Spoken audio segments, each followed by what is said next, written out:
नमस्कार, म यहाँहरू सहभागीहरू सबैलाई स्वागत गर्न चाहन्छु सीएनआई को इकोनोमिक सर्भाइभल वेबिनार सिरिजमा।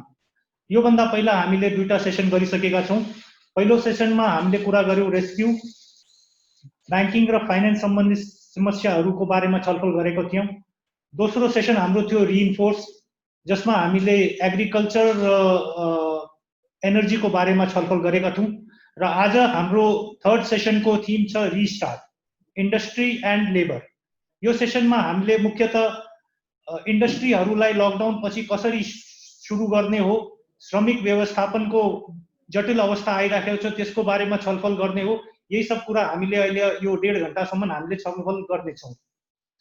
यो छलफलमा हामीसँग जोडिनु भएका छ उद्योग वाणिज्य तथा आपूर्ति मन्त्री माननीय लेखराज भट्टज्यू, प्रधानमंत्री का प्रमुख सलाहकार विष्णु रिमालज्यू, श्रम रोजगार तथा सामाजिक सुरक्षा मंत्रालय का सचिव विनोद केसीज्यू, नेपाल सरकार का पूर्व सचिव तथा सीएनआई का ईपीसी मेंबर श्री कृष्ण गेवालीज्यू, आईएलओ का कंट्री डायरेक्टर डॉक्टर रिचर्ड हावर्डज्यू।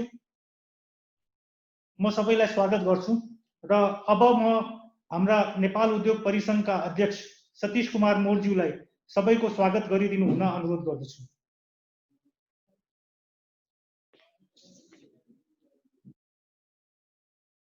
नमस्कार, गुड आफ्टरनून। सीएनआई को इकोनोमिक सर्भाइभल वेबिनार सिरिज मा यहाँहरूलाई स्वागत गर्न चाहन्छु। हामीले 2 दिन यता कोभिड-19 लाई अर्थतन्त्रलाई कसरी बचाउने भनी इकोनोमिक सर्भाइभल थीममा रहेर छलफल गरिरहेका छौं। भोलिसम्म चल्ने यो वेबिनारमा निकै प्रबुद्ध व्यक्तिहरू जोड्नु भएका छन्। पहिलो सेसनमा रेस्क्यू, बैंकिङ एन्ड फाइनान्स विषयमा छलफल गर्यौं। हिजो दोस्रो सेसनमा रेनफोर्स, एनर्जी एन्ड एग्रिकल्चरमा केन्द्रित भएर छलफल गर्यौं र आज तेस्रो सेसन, यो अत्यन्त महत्त्वपूर्ण सेसन हो, रिस्टार्ट इंडस्ट्री एन्ड लेबर मा छलफल गर्छौं। यो सबैभन्दा जल्दो बल्दो विषय हो। लकडाउन हुँदा पनि आवश्यक सावधानी अपनाएर उद्योग व्यवसाय सञ्चालन र श्रमिक व्यवस्थापन कसरी गर्ने भन्ने विषयमा निकै महत्त्वपूर्ण रूपमा हामीले चाहिँ आज छलफल गर्नेछौं। अर्थतन्त्र चलायमान बनाउन हामीले केही दिन अघि उद्योग वाणिज्य मन्त्रालयमा जीवन बचाउन अथवा घरमा बस्नुहोस् भन्ने सल्लाहबाट अब सतर्क रहेर काममा अघि बढौं, भनेका छौं। र यही क्रममा विकसित तथा विकासोन्मुख देशहरूले लकडाउन खुकुलो गर्दै पनि लगेका छन्। त्यसैले अब उद्योग व्यवसाय चलायमान एक नयाँ सतर्कता प्रणाली तयार गरौं र काममा अघि बढौं। उद्यम या व्यवसायको काममा फर्क्दा आफू, कार्यस्थल, परिवार र समुदायलाई खतराहरूबाट बच्ने उपायहरू खोजौं, सोचौं र यसमा निजी क्षेत्र, सरकार र जनस्तरमा सहकार्य गरौं। परिसंघले अहिले सञ्चालनमा आउने उद्योग व्यवसायहरूलाई आवश्यक सुरक्षा सम्बन्धी मापदण्डको अनुसरण गर्न पनि आग्रह गरिसकेका छौं। उद्योग व्यवसायहरूमा आवश्यक स्वास्थ्य सम्बन्धी मापदण्ड पालना गर्दै कोरोना संक्रमणको आशंका देखिए तत्काल तोकिएको स्वास्थ्य संस्थामा लैजाने व्यवस्था मिलाउनु पर्छ। तर सावधान हुँदै कामदार कर्मचारीलाई भाइरस संक्रमण देखिए उद्योगी व्यवसायलाई त्यसमा कुनै कारबाही या आर्थिक जरिवाना लगाउन नपाउने कानुनी व्यवस्था मिलाउन हामी नेपाल सरकारसँग अनुरोध पनि गर्दछौं। श्रमिक व्यवस्थापनको हकमा परिसंघ, महासंघ तथा नेपाल चेम्बरले दिएका सुझाव अनुसार कम्तीमा 6 महिनाको लागि जगेडामा राख्ने तथा कामका आधारमा भुक्तानी गर्ने गरी लचिलो श्रम व्यवस्था मिलाउन श्रम मन्त्रालयलाई सुझाव दिएका थियौं। यसमा उद्योग र श्रम दुवै मन्त्रालयले मनन गर्नै पर्छ। छिमेकी भारतमा कैयौं राज्यले लेबर ल सस्पेन्स नै गरिसके, नेपालीले काम गर्ने अन्य देशमा पनि। त्यसैले श्रम या अन्य साविकका कानुनहरू अहिलेको परिस्थितिमा लागू हुन सक्दैनन्। यसमा लचिलो हुनै पर्छ। यो एउटा एब्नर्मल पोजिसन छ। एब्नर्मल पोजिसनमा हामीले अलिकति यसलाई खुकुलो गर्दाखेरि भोलिका दिनमा हामीले चाहिँ इम्प्लोइमेन्ट जेनेरेसनका इन्डस्ट्रीहरू लगाउने वा ब्याकवर्ड लिङ्केज, फरवर्ड लिङ्केजका इन्डस्ट्री, क्यापेसिटी इन्हान्समेन्टको कुराहरू हामीले गर्न सक्छौँ। त्यस्ता कुराहरूलाई हामीले चाहिँ अहिलेको टाइममा अलि लचिलो बनाउनु पर्छ भनेर हाम्रो नेपाल उद्योग परिसंघको सुझाव पनि छ। हामीले लकडाउनको अवधिमा सबै श्रमिकलाई 100% तलब दिनुपर्छ। सरकारले घोषणालाई पुनरावलोकन गर्नुपर्छ र सामाजिक सुरक्षा कोषबाट व्यवस्थापन गर्नुपर्छ भनेर सुझाव दिइसकेका छौं। यसलाई क्याश फ्लो ने नभएका लकडाउनमा पुरै तलब दिने कुरा व्यावहारिक छैन, त्यसैले यसलाई सरकारले गम्भीरतापूर्वक लिनै पर्छ। श्रमिक सम्बन्धी राजपत्रमा प्रकाशित कुरामा सम्बन्धित मन्त्रालय र सचिवजीहरूसँग कुरा गर्दा यो सार्वजनिक सेवामा मात्र लागू हुन्छ, निजीलाई होइन भन्ने कुरा आएका थियौं। यसमा अझै कन्फ्युजन छ, त्यसै कारणले उद्योग र श्रम मन्त्रालय दुवैले स्पष्ट गर्नुपर्ने देखिन्छ। उद्योगको हकमा हालको विषम परिस्थितिमा अन्य नियम कानुनहरू जस्तै लगानी, श्रम, EIA, IE, भूमिको हदबन्दी र इन्फर्मल सेक्टरको रकमलाई फर्मलाइज गर्ने खुकुलो व्यवस्था मिलाउन हामी नेपाल सरकारसँग र जरुरी पनि छ नेपाल सरकारसँग हामी अनुरोध गर्छौं। यसले लगानीको वातावरण बनाई रोजगारी सृजना मद्दत पुग्न सक्छ। मलाई लाग्छ यहाँ उठाएका विषयमा सम्बन्धित मन्त्रालय र पक्षहरूले मनन गरी समाधानको बाटो देखाउनु हुनेछ भन्ने अपेक्षा लिएका छौं। अब आजको छलफल सुरु गरौं। यो वेबिनारमा जोड्नु हुने उद्योग वाणिज्य तथा आपूर्ति मन्त्री माननीय लेखराज भट्टज्यू, प्रधानमन्त्रीका प्रमुख सल्लाहकार श्री विष्णु रिमालज्यू, श्रम रोजगार तथा आपूर्ति सचिव श्री विनोद केसीज्यू लाई स्वागत गर्न चाहन्छु।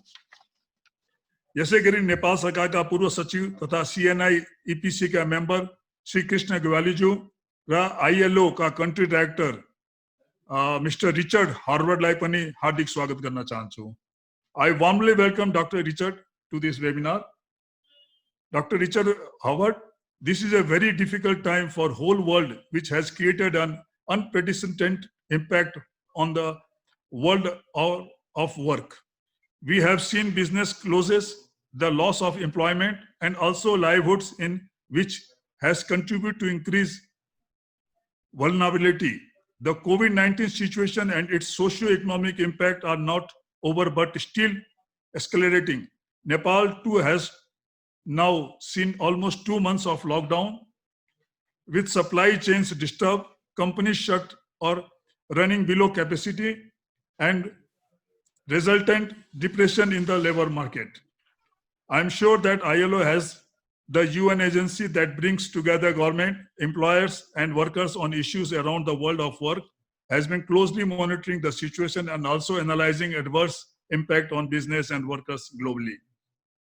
On the other hand, we also have to ensure that people are protected from the ongoing pandemic. Considering this fact, Nepal needs to set its own strategy to restart industry and continue their business so that we may also overcome and growing employment challenges. So thank you for your participation on this webinar. Your thoughts and ideas will be very important on this difficult time. Thank you, Mr. Richard. उद्योग तथा श्रमिक क्षेत्रको विषय प्रस्तुतिको लागि हाम्रा निर्वर्तमान अध्यक्ष हरिभक्त शर्माजीले र मोडरेटर परिसंघका उपाध्यक्ष श्री राजेश अग्रवालजीले गर्नुहुनेछ र उहाँहरूलाई पनि म स्वागत गर्दछु। नाउ राजेश अग्रवालजीले यसलाई चाहिँ कन्टिन्यू गर्नको लागि म रिक्वेस्ट गर्छु। राजेश अग्रवालजी, थ्यांक यू भेरी मच। धन्यवाद अध्यक्षज्यू। अब म यो सर्वप्रथम हाम्रो कृष्ण गेवालीज्यूसँगमा जान चाहन्छु। कृष्णजी, हजुरले नेपाल सरकारका विभिन्न मन्त्रालयमा सचिव भएर काम गर्नु भएको छ, साथै निजी क्षेत्रका साथमा पनि त्यति नै एसोसिएट हुनुहुन्छ, हाम्रो CNI का थिंक ट्याङ्कका सदस्य हुनुहुन्छ। तपाईले यो सरकारका बाध्यताहरू, लिमिटेशन्सहरू र निजी क्षेत्रका अपेक्षाहरू राम्ररी बुझ्नु भएको छ। त्यो कारणले तपाईले एउटा ब्यालेन्स्ड अप्रोच दिन सक्नुहुन्छ कि यो कठिन अवस्थामा उद्योग व्यापार व्यवसायलाई कसरी अगाडि बढाएर लैजाने हो, नयाँ रोजगारी कसरी सिर्जना गर्ने हो, भएका रोजगारीलाई कसरी बचाउने हो, त्यसको लागि हामीले र सरकारले तत्काल चाल्नुपर्ने कदमहरूको बारेमा केही बताइदिनुहुन्छ कि? धन्यवाद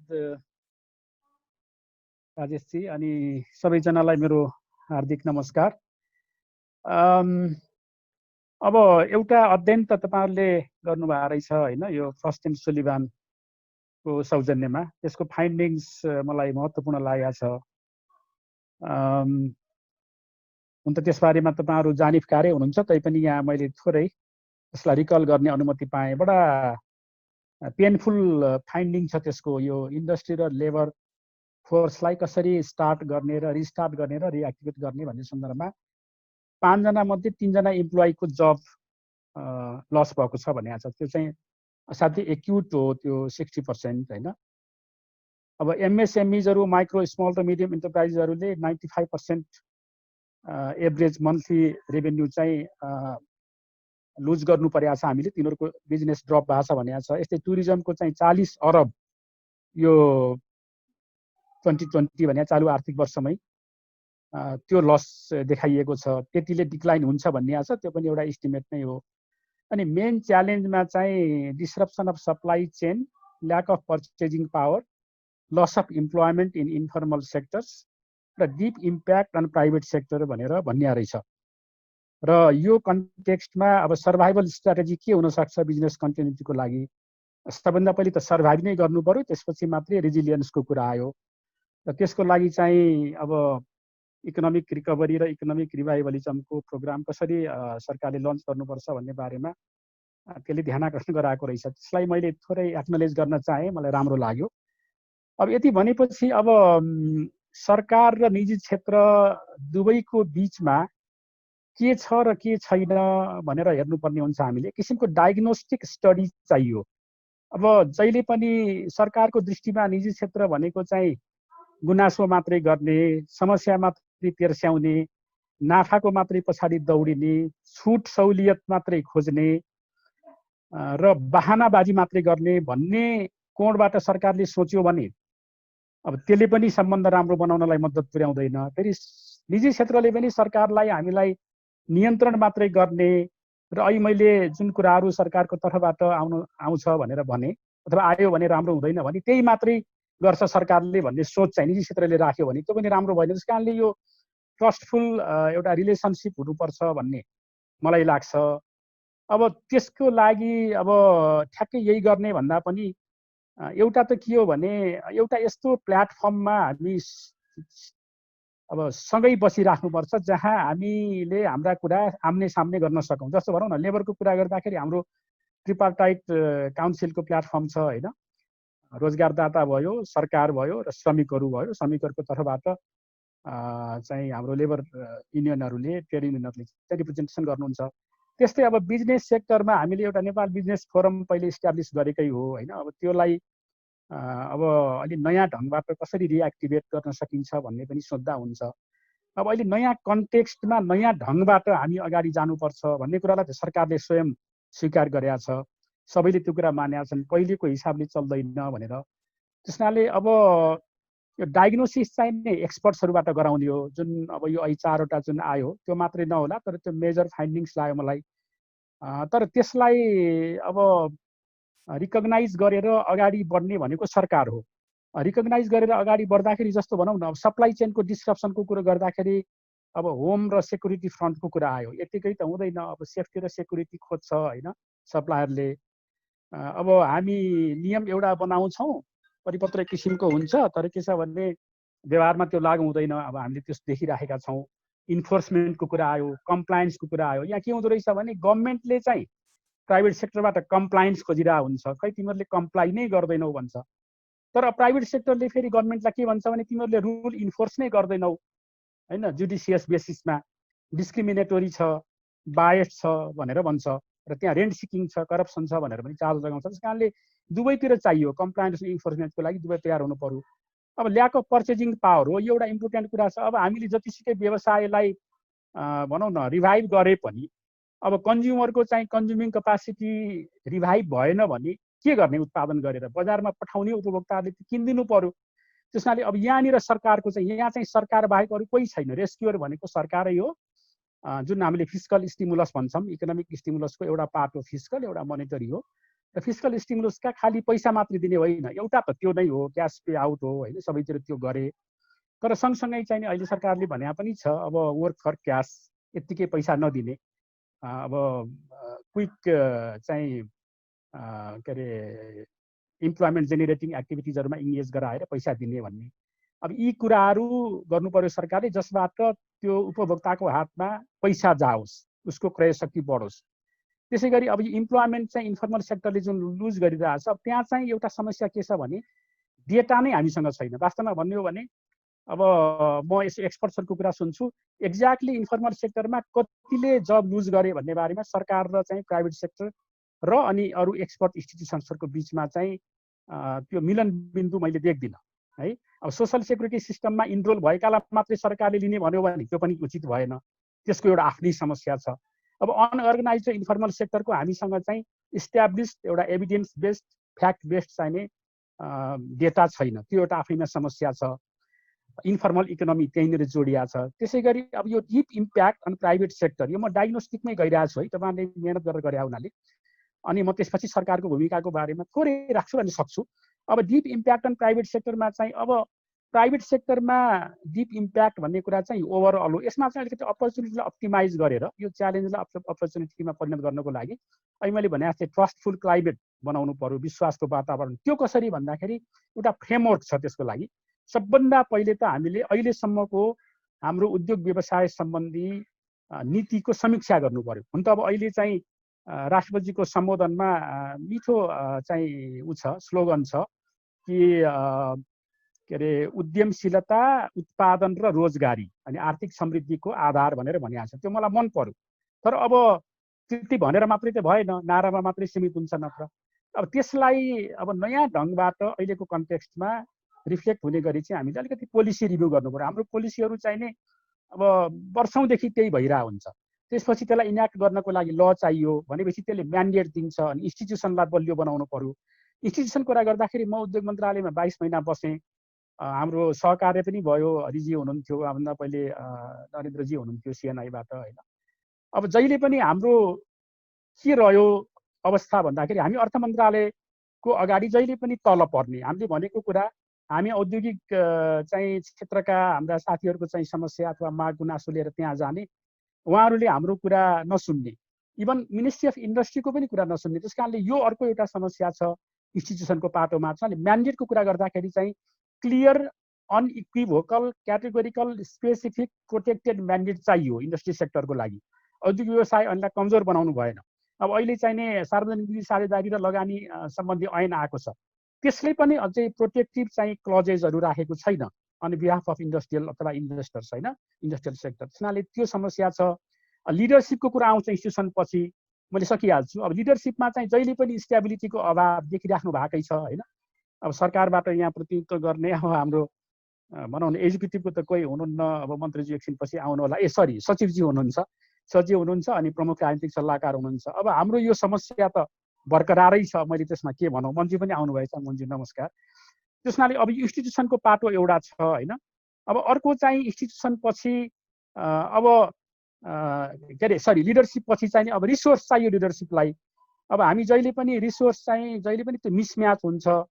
अब आवश्यकता, अपेक्षा, आकाङ्क्षाहरू बढ्दै गएका छन्, हाम्रो स्रोत साधन सीमित छ, त्यहाँ त्यो मिसम्याचलाई कसरी एड्रेस गर्ने भन्ने कुरा।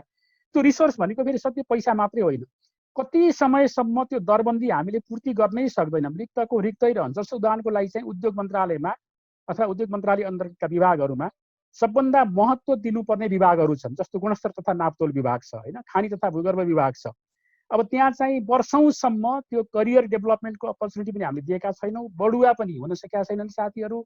एउटै पदमा विभिन्न कारणले त्यो सेवामा दरबन्दी नै हामीले सृजना नगरेको हुनाले एउटा विशिष्ट सेवा छ, इन्जिनियरिङको समूह छ, उपसमूह छ, विभिन्न कारणले गर्दाखेरि हामीले चाहिँ के छ भन्दाखेरि त्यो रिसोर्स चाहिँ ह्युमन रिसोर्स हामीले सप्लाई गर्न सकेका छैनौँ, इन्सेन्टिभाइज गर्न सकेका छैनौँ। अर्को समस्या छ, त्यसले गर्दा पर्फर्मेन्स ह्याम्पर भएको छ, पर्फर्मेन्सको इभ्यालुएसनमा समस्या छ। हामीले चाहिँ अब म धेरै त्यतातिर जान चाहन्न, राम्रो एउटा काम सुरु गर्न खोजेका थियौँ तर त्यो पनि सफल भएन। त्यो भनेको कार्य सम्पादन सम्झौता करार होइन। र अन्तिममा अकाउन्टेबिलिटीको इस्यु छ, जवाफदेही। त्यसैले यी सबै कुराहरूलाई हामीले सम्बोधन गर्न सक्यौँ र अनि निजी क्षेत्र र सरकार अनि सरकार र निजी क्षेत्रभन्दा बाहिरको एउटा मध्यस्थ अथवा सहजकर्ता जसलाई हामीले विज्ञ भन्छौँ होइन, अब विशेषज्ञ भन्छौँ अथवा चाहिँ अब भनौँ न अनुभवी व्यक्तिहरू जसको कुनै स्वार्थ केही हुँदैन, यस तिनटै वर्गलाई, तिनटै सरकारवाला स्टेक होल्डरलाई सँगै राखेर हामीले संवाद गरिराख्यौँ भने मात्रै त्यो प्राइभेट सेक्टर र सरकारको बिचको चाहिँ सम्बन्ध सुत्रिन्छ र त्यसले चाहिँ यो deep impact on private sector कसरी अगाडि बढ्ने भन्ने बारेमा त्यसले चाहिँ सुझाव दिनलाई के अरे समस्या समाधान गर्नलाई मद्दत पुर्याउँछ। अहिले म यति मात्रै भन्छु, तर यहाँ मैले अहिले यसो हेर्दै थिएँ यो यो के भन्छ हाम्रो राष्ट्रपतिको संवेदनमा जसमा आधारित भएर अब बजेट आउला धेरै राम्रा कुराहरू चाहिँ आएका छन्। उद्योगको क्षेत्रमा 138 देखि 149 सम्मका प्याराग्राफहरू चाहिँ डिभोटेड रहेछन्, जम्मा 12 वटा प्याराग्राफ होइन। त्यसपछि अब माइग्रेन्ट रिटर्निजहरूको कुरा छ, अब वैदेशिक रोजगारबाट फर्केकाहरूलाई कसरी व्यवस्थित गर्ने, उनीहरूको सिपको सदुपयोगको कुरा छ। अब त्यसपछि अब यो फेरि कस्तो भने यो इम्प्याक्ट एनालिसिस गर्दाखेरि यो कोभिड-19 प्यान्डेमिकको इम्प्याक्ट चाहिँ सबैतिर एउटै छैन, डिसप्रोपोर्सनेट इम्प्याक्ट छ। जस्तो एकछिनलाई भन्यो भने यसबाट चाहिँ भनौँ न एक किसिमले ब्लेसिङ पाएका सेक्टरहरू पनि छन्, जस्तो आइटी सेक्टर भनौँ, अनलाइन डेलिभरीको सेक्टर भनौँ होइन। त्यसलाई चाहिँ सदुपयोग गर्दै जसलाई बढी क्षति पुगेको छ उनीहरूलाई विशेष हेरिनुपर्ने छ, सबैलाई एउटै बास्केटमा राख्न मिल्दैन। र अब सेल्फ रिलायन्ट इकोनोमीको कुरा गरिरहेको छ, त्यहाँनिर मैले एउटा भन्छु नै, यो इम्पोर्ट सब्स्टिट्युसन त हामीले भनि नै गरिराखेको, हाम्रो र मेटेरियल लाई चाहिँ नि अब अप्टिमाइज गरेर त्यो ठिक छ होइन। तर के छ भने कन्जम्सनको जुन एउटा एक्स्ट्रा भेगेन्जा भन्छु मैले, यो अत्यधिक उपभोगमुखी उपभोग है, उपयोग होइन। यो हाम्रो प्रवृत्ति जुन छ, यो सामाजिक मनोसामाजिक प्रवृत्ति, यसलाई हामीले कर्ब गर्न नियन्त्रण गर्न सकेनौँ भने चाहिँ हामी सेल्फ रिलायन्ट कहिले पनि हुन सक्दैनौँ। त्यस कारणले अब यो एन्टी डम्पिङ ल अझै कार्यान्वयनमा आएको छैन कि जस्तो लाग्छ मलाई होइन, त्यो पनि अब हेर्नु पर्यो। र अनि भ्यालु चेनको कुरा, सप्लाई चेन भइहाल्यो, फरवर्ड ब्याकवर्ड लिङ्केजको कुरा भयो भने चाहिँ सेल्फ रिलायन्ट हुने हो। धेरै कुराहरू छन्, अब गर्न सकिन्छ, गर्न नसकिने होइन। तर अहिले चाहिँ सबभन्दा महत्त्वपूर्ण कुरा चाहिँ निजी क्षेत्र र सरकार एउटै ठाउँमा उभिएर डिस्पाइट द डिफरेन्सेस हुनुपर्छ, तर with the same goal, with the same destination एउटै हुनु पर्यो। डिफरेन्सेस धेरै छन् भनेर अल्मलिनु भएन, त्यसलाई साँगुरो पार्दै लैजान सकिन्छ। अहिले मैले यति मात्रै भने। धन्यवाद। धन्यवाद कृष्ण गेवालीज्यू, तपाईँले एउटा राम्रो या प्रष्ट डेटा राखिदिनु भएको छ कि 5 जनामा 3 जना जब लस हुने देखिएको छ। यो एउटा धेरै नै भयावह अवस्था छ। भएका जब लस हुने र नयाँ आउने माइग्रेन्ट भाइहरूलाई पनि हामीले जबको व्यवस्था गर्नुपर्ने अवस्थामा यसको बारेमा साँच्चै नै धेरै सिरियसली हामीले सोच्नुपर्ने अवस्था छ। र साथै सर्भाइभल, अहिलेको अवस्थामा सर्भाइभलै इम्पोर्टेन्ट हो भन्ने कुरा धेरै राम्रो भयो तपाईँको।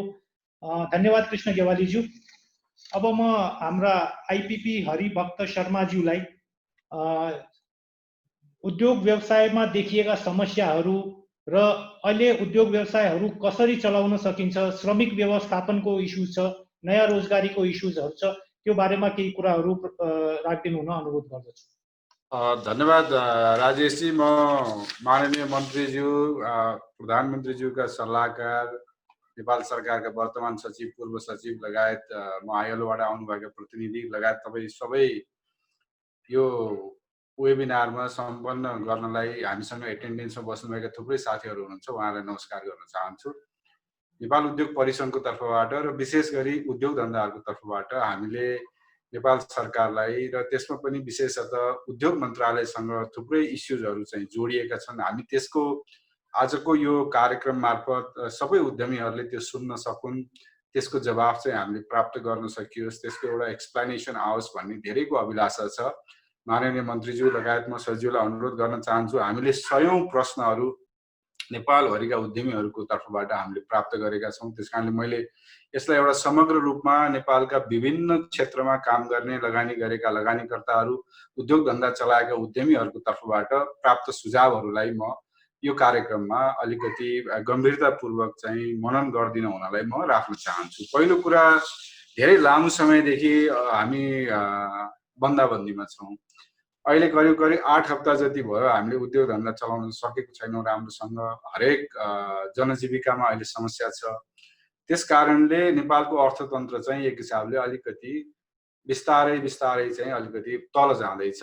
त्यो उद्योग धन्दाको त झन् अहिले कुरै नगरौँ। जसले साँच्चीकै अलि लामो समयदेखि लगानी गरेर आफ्नो व्यवसायलाई एक्सपान्सन गरिरहेका थिए, जसले भर्खर व्यवसाय चलाउनलाई लगानी गरेका थिए, त्यस्ता लगानीकर्तादेखि नेपालमा धेरै लामो समयदेखि इस्टाब्लिस्ड भएर प्रफिटेबल रहेका कम्पनीहरूलाई पनि अहिले अत्यन्त कठिन चुनौतीपूर्ण समयमा काम गर्नु परिरहेको छ। त्यसकारणले 4-5 वटा इस्युजहरू हाम्रा सबै साथीहरूले दिएका इस्युजहरू मध्ये सबैभन्दा महत्त्वपूर्ण लागेका कुराहरू म चाहिँ यस कार्यक्रममा माननीय मन्त्रीज्यू, सम्माननीय प्रधानमन्त्रीका सल्लाहकारज्यू र विशेषतः हाम्रो लेबर मिनिस्ट्रीसँग, श्रम मन्त्रालयका सचिवसँग यो राख्न चाहन्छु।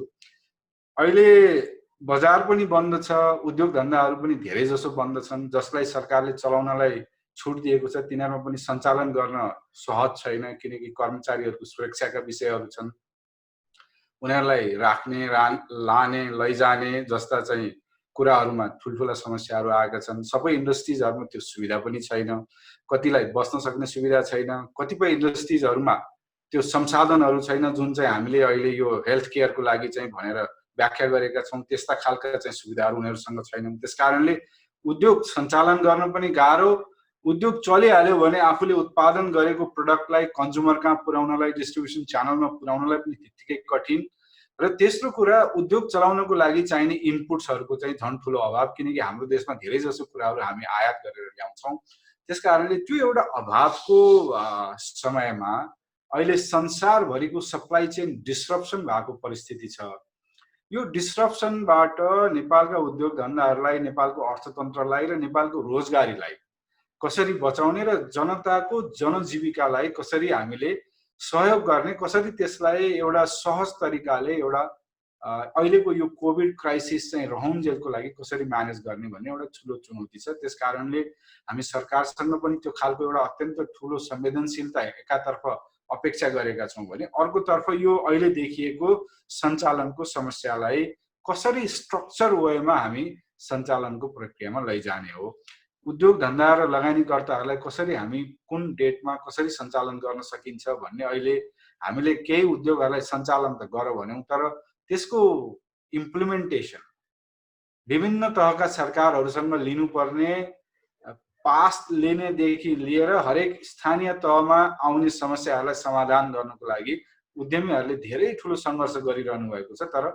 समाधान हुन सकेका छैनन्। त्यसकारणले त्यसमा एउटा clear cut standard operating procedure जस्तो एउटा गाइडलाइन चाहिँ नेपाल सरकारको तर्फबाट आओस् भनेर व्यापक रूपमा सबै उद्यमी साथीहरूले चाहिँ यो अहिलेको कार्यक्रममा राखिदिनलाई अनुरोध गर्नुभएको छ। दोस्रो, सञ्चालन पुँजीको अभाव छ, मार्केट बन्द छ, आफूले बनाएको कुनै प्रोडक्ट छ त्यसलाई बजारमा बेचेको छ भने उसले प्राप्त गर्न सक्ने पैसा आएको छैन, विगतमा उधारोमा बेचेको सामानको पनि पैसा आएको छैन। त्यसकारणले त्यो जुन हिसाबको सञ्चालन पुँजीको एउटा ठुलो व्यापक समस्या आएको छ त्यसलाई कसरी समाधान गर्ने र त्यो समाधानको लागि सरकारको तर्फबाट अनि ब्याङ्किङ सेक्टरबाट कसरी यसको एउटा चाहिँ समाधानको बाटोमा जान सकिन्छ, अर्थ मन्त्रालय या नेपाल राष्ट्र ब्याङ्क होस् या हामी निजी क्षेत्रका मान्छेहरूले केही एउटा यसमा उपाय निकालेर एउटा अलिकति सहजता, विशेषतः सञ्चालन पुँजीको अभावमा भएका अहिलेका चुनौतीहरूलाई समाधान गर्ने एउटा बाटो हामीले खोजिरहेका छौँ। त्यसमा नेपाल सरकारको अलिकति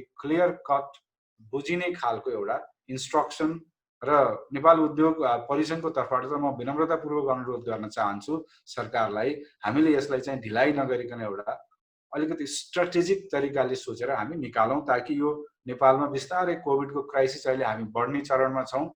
यदि अरू मुलुकहरूको यदि यो साँच्चै हामी कहाँ लागू भयो भने बिस्तारै हाम्रो नेपालमा चाहिँ यो कोभिड पोजिटिभ भएको मान्छेहरूको सङ्ख्या चाहिँ व्यापक रूपमा बढ्दै जान्छ। यसले हेल्थ केयर डेलिभरी सिस्टमलाई ओभरवेल्मिङली समस्यामा ल्याउनेवाला छ, किनकि हाम्रो अस्पतालहरूमा जे जति चाहिँ हामीसँग सुविधा उपलब्ध छ त्यसले नधान्ने गरी बढ्न बेर लाग्दैन। त्यस कारणले त्यो समयमा पनि उद्योग धन्दाको न्यूनतम बेसिक सप्लाई चेन डिस्ट्रप्सन नहुने गरी, विशेषतः म स्वास्थ्य क्षेत्रमा काम गर्छु, खाद्यान्नको काम गर्ने अरू धेरै उद्योग धन्दाहरू छन्, त्यस्तै विभिन्न डेली नेसेसिटिजहरू नहुने सरसामग्रीहरू उत्पादन गर्ने उद्योगहरू छन् या त्यस्ता व्यवसायहरू छन् जसले जनतालाई यो सुविधा दिन्छन्। तिनीहरूको सप्लाई चेन डिस्ट्रप्सनमा कसरी हामी म्यानेज गर्न सक्छौँ र सरकारसँग हामी कसरी सहकार गर्न सक्छौँ, कसरी यसलाई अलिकति सहज बनाउन सक्छौँ, यो अत्यन्त गम्भीर विषय हुँदै आएको छ। यसमा सरकारको ध्यान जाओस् भन्ने छ। अब बन्द भएका उद्योग धन्दाहरूको चाहिँ प्रश्न छ, हामी कहिलेदेखि चल्न पाउँछौँ? हामीले ठुलो लगानी गरेका छौँ, हामी धेरै लामो समयदेखि बन्द छौँ। केही इन्डस्ट्रिजहरूलाई सरकारले चलाऊ भनेको छ, तर हामी बन्द भएका इन्डस्ट्रिजहरूमा ठुलो मात्रामा हाम्रो लगानी फसेको छ। हामीले कर्मचारीहरूलाई तलब खुवाऊ त सरकारले भनेको छ, तर हाम्रो व्यवसाय पनि बन्द छ। हाम्रो बिजनेस बन्द हुँदा, हाम्रो उद्योग धन्दा बन्द हुँदा हुने हामीलाई समस्या, हाम्रो सबै अफिसहरू बन्द हुँदा हुने समस्या हामीले कसरी ल्याएर कर्मचारीहरूलाई तलब खुवाउन सक्छौँ, यो कसरी व्यवस्थापन हुन सक्छ? हामीले त्यो अफिसमै जान नसक्ने तर कर्मचारीको तलबहरू बाँड्नु पर्ने एकाउन्ट्स खोल्न नसकिने तर तलब बाँड्नुपर्ने यस्ता चुनौतीहरू छन्। यसको समाधानको लागि सरकारलाई अनुरोध गरिदिनु पर्यो भनेर साथीहरूले भर्खर पनि अहिले मेसेजमा हामीलाई लेखिरहनु भएको छ। त्यस्तै गरी सरकारले एउटा नोटिफिकेसन ल्यायो। त्यसमा के भनिएको छ भने काम गर्न नआउने कर्मचारीहरूलाई पनि सार्वजनिक विदा सरह तपाईँले तलब दिनुहोस् भनिएको छ। यदि हामीले काम नगर्दा पनि बराबर तलब दिने हो भने काम गर्नेलाई कति तलब दिने हो? त्यो खालको एउटा दुविधा चाहिँ अहिलेको यो हामीले अहिले जारी गरेको डिरेक्टिभ्सबाट आएको हुनाले यसलाई अविलम्ब विशेषतः उद्योग मन्त्रालय र श्रम मन्त्रालयले कोअर्डिनेसन गरेर यसको समाधानमा लैजानुपर्छ। किनकि काम नगर्नेलाई पनि पैसा दिने हो भने काम किन गर्न आउँछ मान्छे?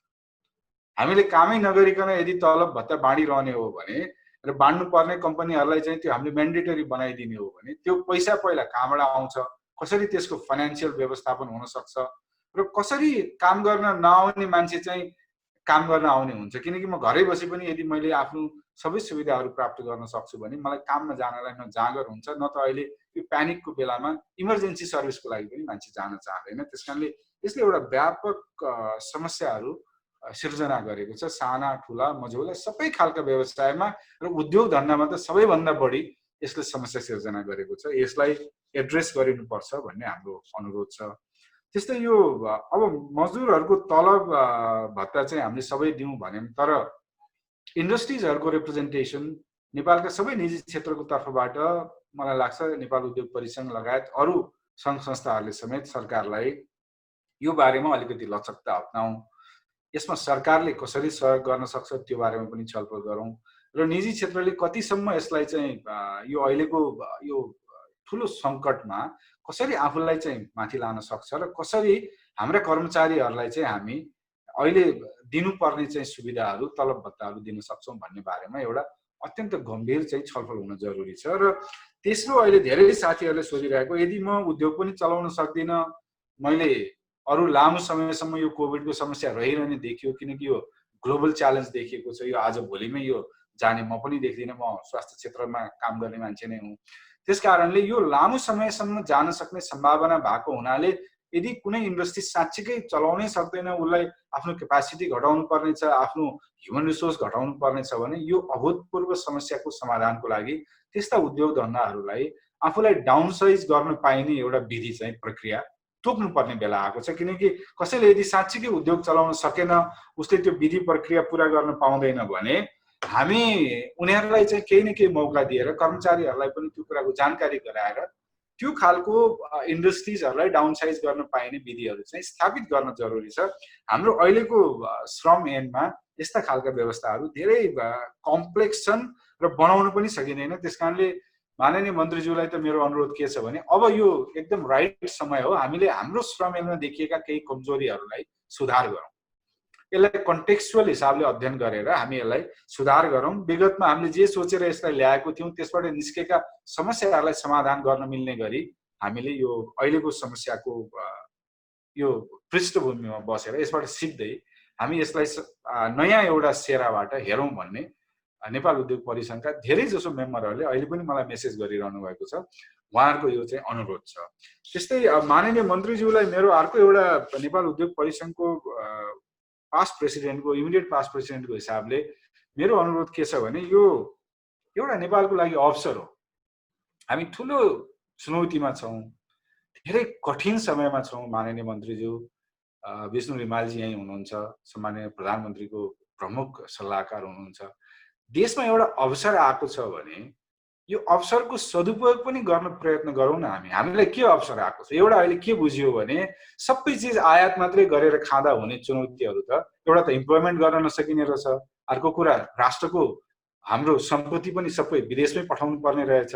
त्यसकारणले त्यो अवसर हाम्रो लागि चाहिँ भनेको एकदम महत्त्वपूर्ण के हो भने नेपालमा अब हाम्रो आयात नीतिलाई, अर्थनीतिलाई रिभर्स गरेर नेपालमा उत्पादनसँग जोडौँ, रोजगारीसँग जोडौँ र रोजगार प्रवर्धन गर्ने संस्थाहरूलाई, इन्स्टिट्युसन्सहरूलाई, व्यक्तिहरूलाई सम्मान गरौँ, सहयोग गरौँ र त्यसलाई राज्यले पनि अलिकति लिबरल भएर सोचोस् र हामी एउटा इन्स्टिट्युसनल हिसाबले नेपाल उद्योग परिसंघ जस्ता संस्थाहरूले दिएका सुझावहरूलाई मनन गरेर हामी अगाडि बढौँ भन्ने हाम्रो अनुरोध छ। हालाकि माननीय मन्त्रीज्यू मेरो अनुभवमा धेरै जिद्दी गर्दा पनि धेरै प्रयत्न गर्दा पनि संसारभरिको सप्लाई चेन डिस्ट्रप्सन भएको हुनाले हाम्रो आफ्नो क्यापासिटीलाई 10-20% भन्दा बढी चलाउन सकेको छैनौँ। त्यसकारणले आगामी दिन हाम्रो लागि सहज हुँदैन।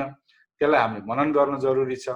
बजारमा देखिएका यी यावत चुनौतीहरूलाई समाधान गर्नको लागि सरकारले दिने निर्देशन दिशानिर्देश मलाई लाग्छ आज हामीले यहाँ हेर्दाखेरि म जति पनि यहाँ साथीहरू देखिरहेको छु यो अनलाइन एटेन्डिजहरू मेजोरिटी अफ देम उहाँहरू उद्यमीहरू हुनुहुन्छ, लगानीकर्ता हुनुहुन्छ, रोजगारदाताहरू हुनुहुन्छ। त्यसकारणले सरकारको लागि पनि उहाँहरूलाई प्रत्यक्ष रूपमा सम्बोधन गर्ने, उहाँहरूसँग आफूलाई कनेक्ट गर्ने एउटा अवसर जुन नेपाल उद्योग परिसङ्घले यो वेबिनार मार्फत सृजना गरेको छ त्यसको सदुपयोग गर्दै नेपाल सरकारका तपाईहरू वरिष्ठ पदाधिकारीज्यूहरूले यो कुरालाई चाहिँ हाम्रो उद्यमीहरूको जिज्ञासालाई शान्त गरिदिनु भयो भने मलाई लाग्छ आजको यो वेबिनार चाहिँ अत्यन्त सान्दर्भिक र यसले चाहिँ नेपालमा अलिकति उद्यमीहरूलाई एउटा हौसला प्रदान गर्ने अवसर दिएको छ। त्यसको सदुपयोग होस् भन्ने म अनुरोध गर्न चाहन्छु। अरू कुनै थप कुराहरू भए हामी फेरि थपौँला। म अहिले यसैमा रोक्न चाहन्छु। राजेशजी, ओभर यु। धन्यवाद हरिभक्तज्यू। तपाईले मुख्य सबै गम्भीर विषयहरू उठाइदिनु भएको छ र म आशा गर्छु हाम्रो मन्त्रीज्यू र प्रधानमन्त्रीज्यूका प्रमुख सल्लाहकारज्यूले यसलाई अब यही सेसनमा एड्रेस केही गर्नुहुन्छ भन्ने मैले आशा राखेछु।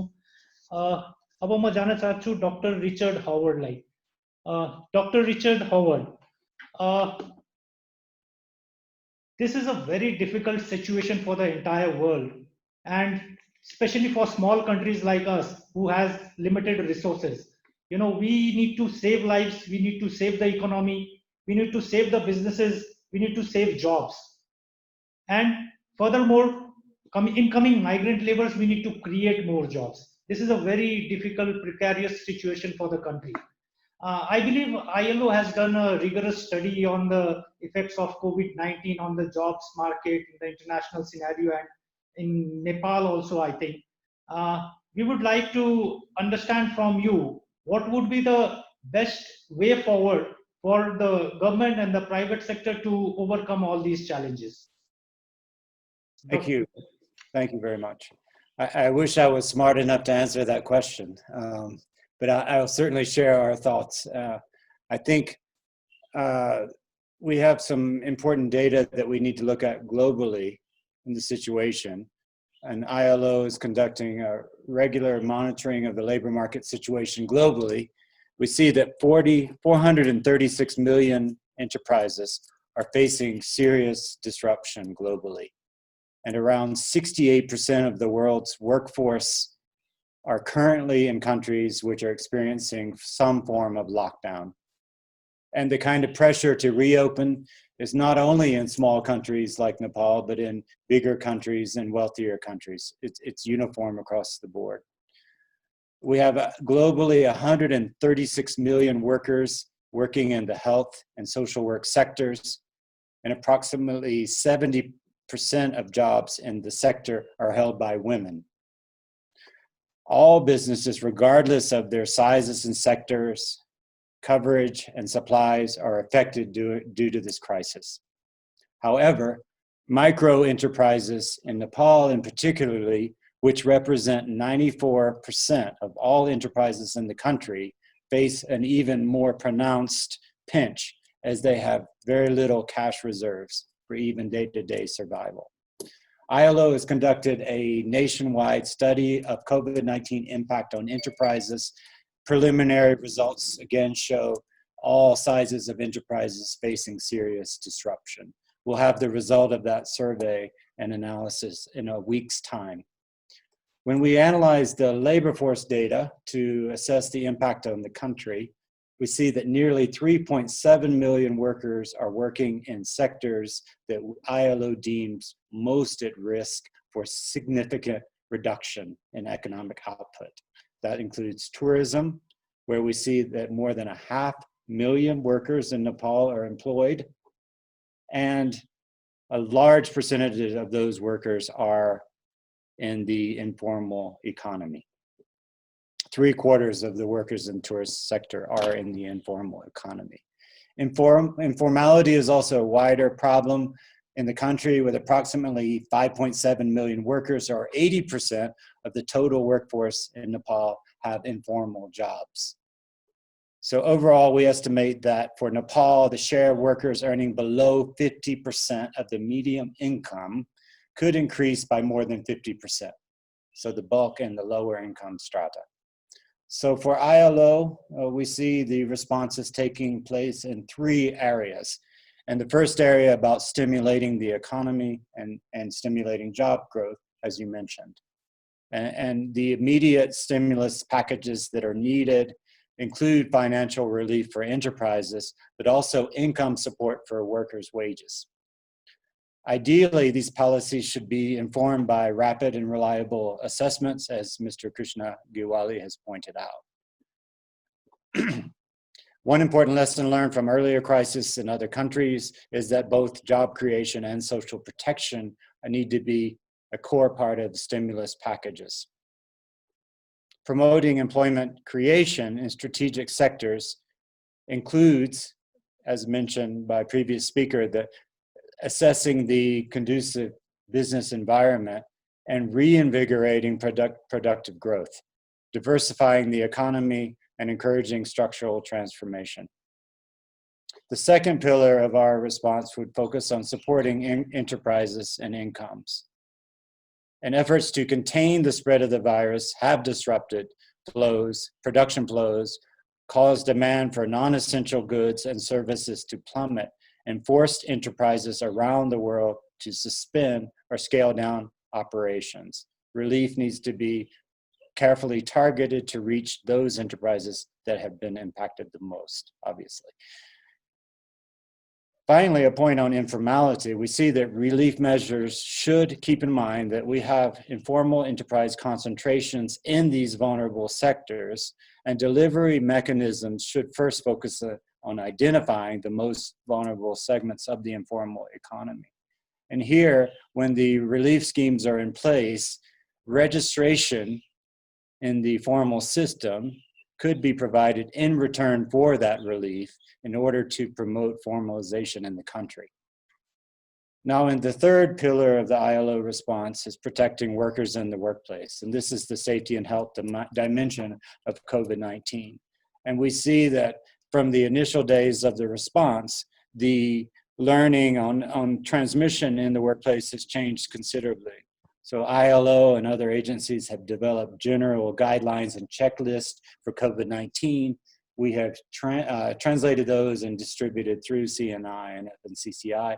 We've also developed a guideline with NBI that we launched for the Minister of Industry and Labor just last week. We believe it's important to also issue sectoral guidelines in particular sectors at risk: health, construction, food service, tourism. ILO regionally is working on these guidelines. Once we have these next week, we will translate and again distribute through CNI and other partners. But again, I think we have to see that these guidelines will be flexible and will need to change over time as we learn more about transmission. The final issue I have, and I think it's been raised by Harry and others, is the issue of social dialogue. We see that social dialogue in a crisis often takes a back seat. Relief measures are often introduced in countries without sufficient dialogue with enterprises and with workers. And certain policies have been introduced about how enterprises should respond and their obligations in this crisis with little dialogue with those enterprises.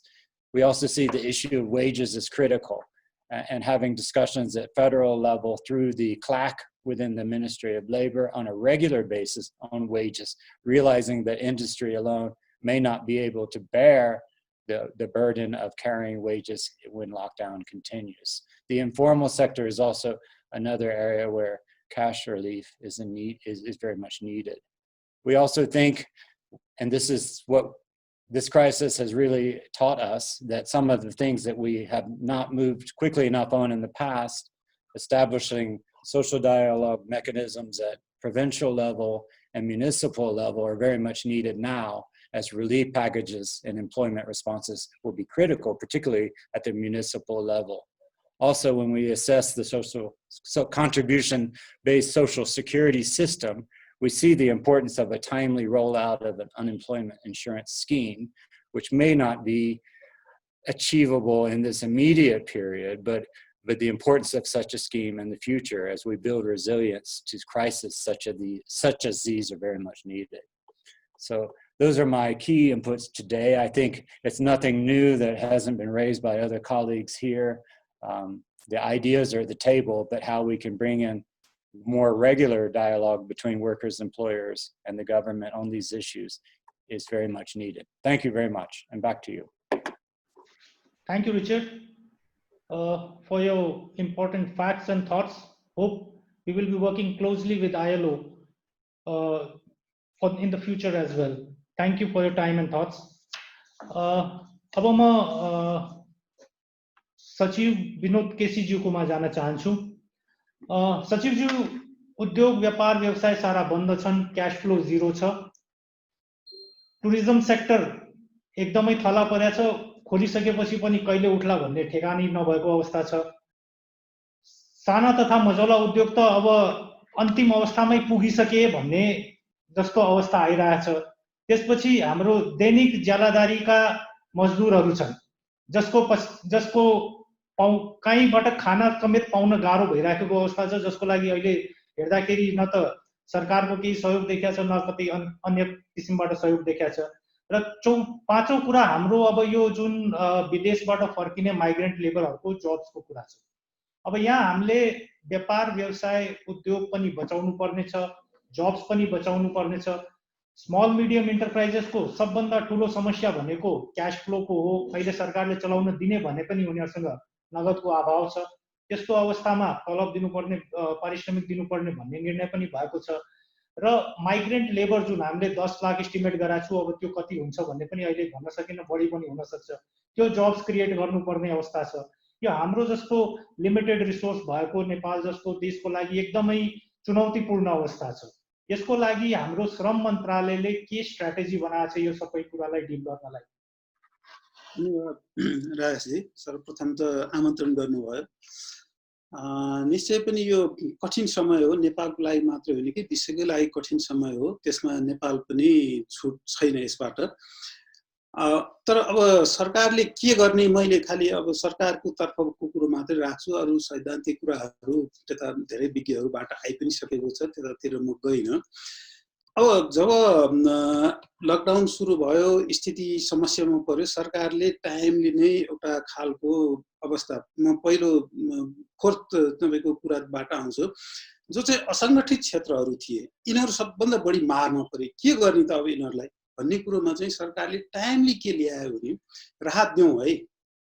त्यसको लागि स्रोत हामीले के खोजेनौँ भने निजी क्षेत्रको स्रोत पनि भनेनौँ हामीले, अथवा अरूको स्रोत पनि भनेनौँ। सरकारले आफ्नो स्रोतबाट चाहिँ असङ्गठित क्षेत्रलाई हामी गर्छौँ भने त्यसमा ठुलो भनौँ न, त्यसमा प्रोभिन्सियल गभर्मेन्टको होला अथवा स्थानीय तहको छ, सङ्घीय सरकारको छ, त्यो कन्ट्रिब्युसन गरेर 1 महिना हामीले करिब चैत्रको महिनामा त्यतापट्टि गयौँ।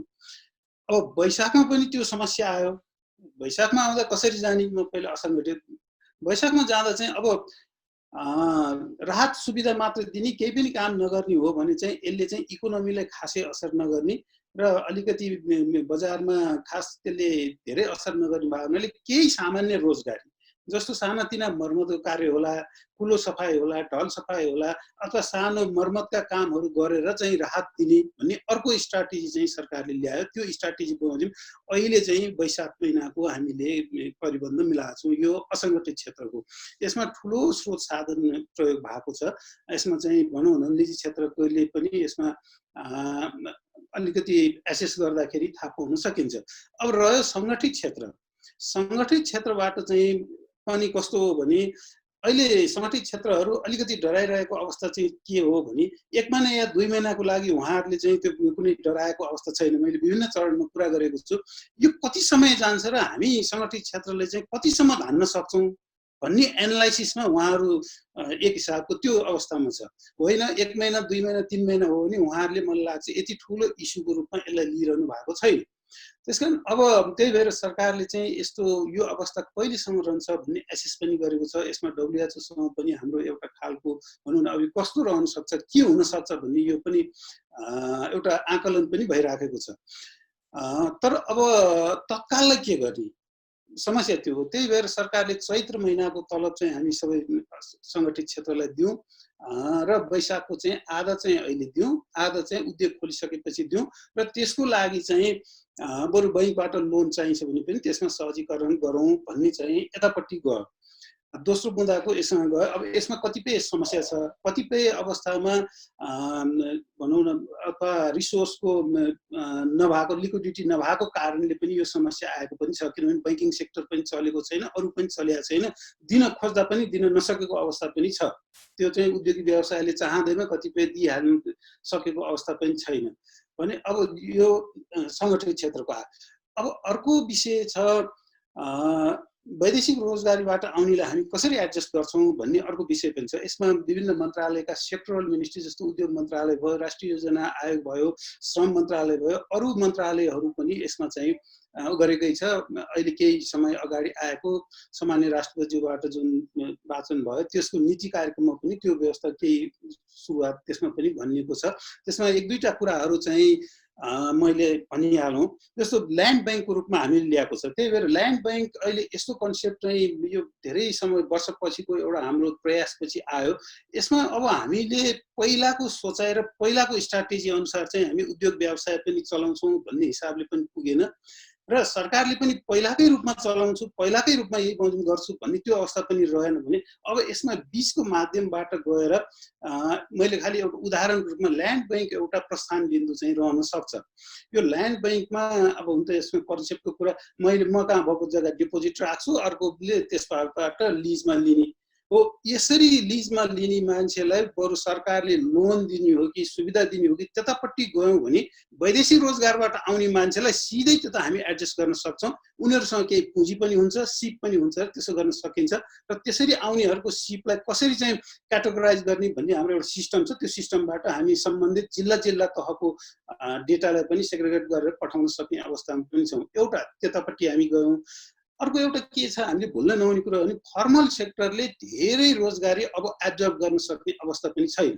किनभने त्यो त एउटा फर्मल हो, त्यसमा एउटा संस्था हुन्छ कि त उसले व्यवसाय विस्तार गर्नु पर्यो कि पुँजी विस्तार गर्नु पर्यो। त्यो नभइकन धेरै सङ्ख्यामा जान सक्ने अवस्था पनि छैन र तिनीहरूको लागि चाहिँ सरकारले अर्को के व्यवस्था गर्यो भने प्रधानमन्त्री रोजगार कार्यक्रममा चाहिँ सकेसम्म बढी उहाँहरूलाई चाहिँ एडजस्ट गर्न सक्यो भने तत्काल रोजगारी दिन सकिन्छ भन्ने कुरो हो। यो एउटा मैले यतापट्टि सरकारको आयोजना गरेँ।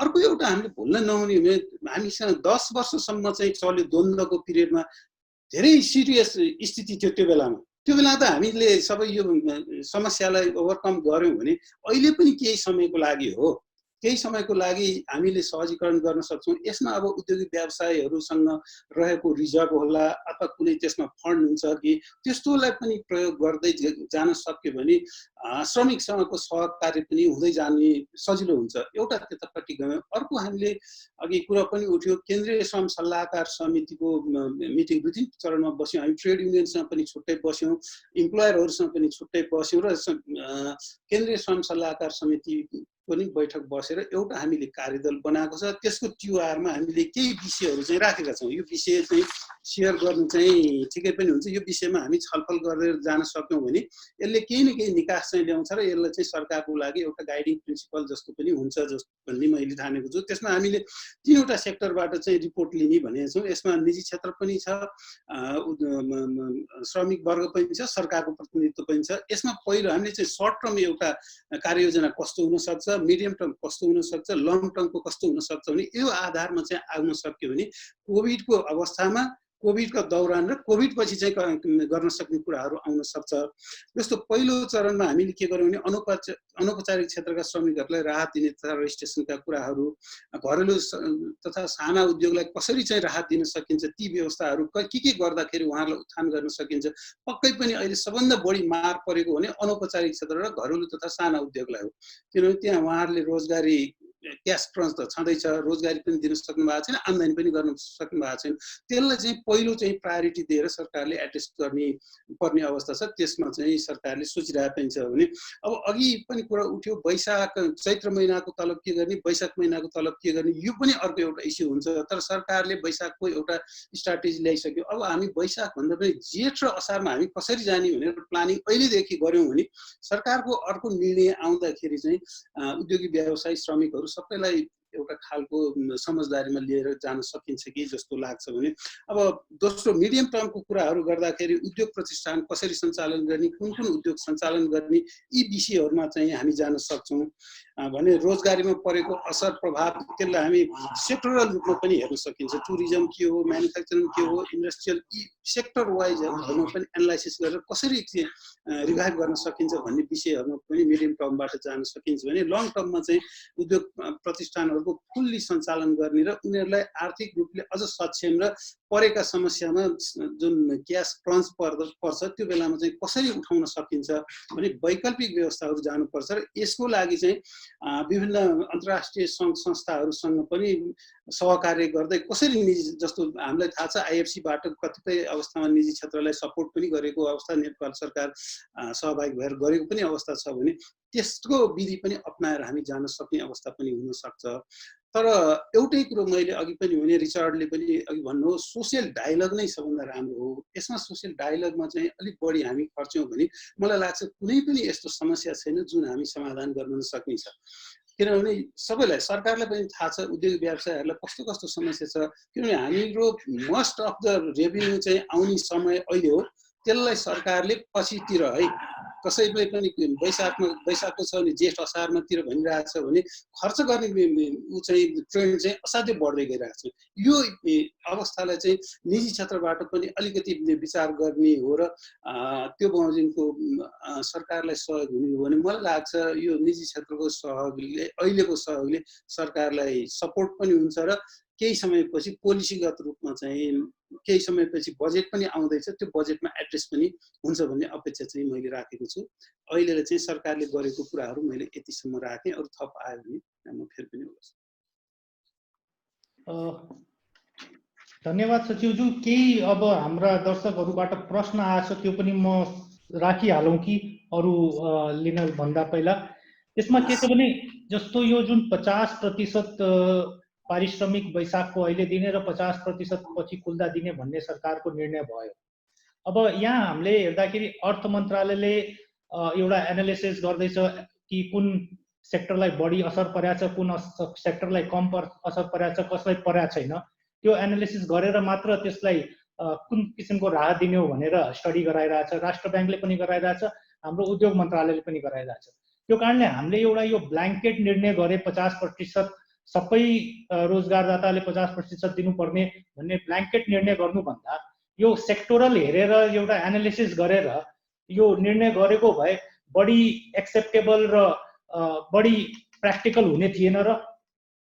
त्यो पनि एउटा कुरा हो। अब छलफलबाट गएर मैले अघि भने सोसियल डायलग नै यस्तो एउटा विधि हो जुन चाहिँ हामी भनौँ मैले भने यो उद्योग श्रम सम्बन्धमा धेरै उतार चढाव हामीले बेहोरेर अहिलेको अवस्थामा आएको हो। त्यसमा जाँदा त बहुत बेस्ट हुन्थ्यो। तर अब यो निर्णय भइसकेको अवस्था र मैले त्यही अघि पनि राखेँ, अब जेठ असारमा के गर्ने भन्ने एउटा खालको गयो भने हामी धेरै त्यस्तो बितिसकेको अवस्थामा छैनौँ।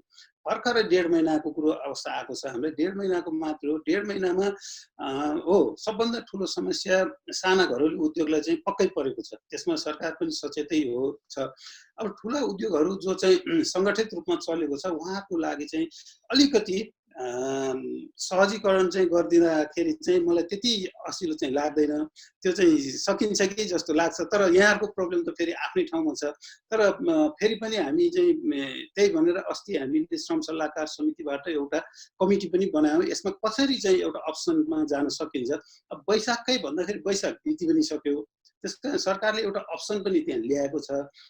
तैपनि यसमा कुनै त्यस्तो गुन्जाइस छ, कुनै त्यस्तो सपोर्ट गर्ने अथवा केही गर्न सक्ने अवस्था छ भने फेरि पनि हामी बसेर अर्थ मन्त्रालय हामी बसेर गर्न सक्ने अवस्था छ।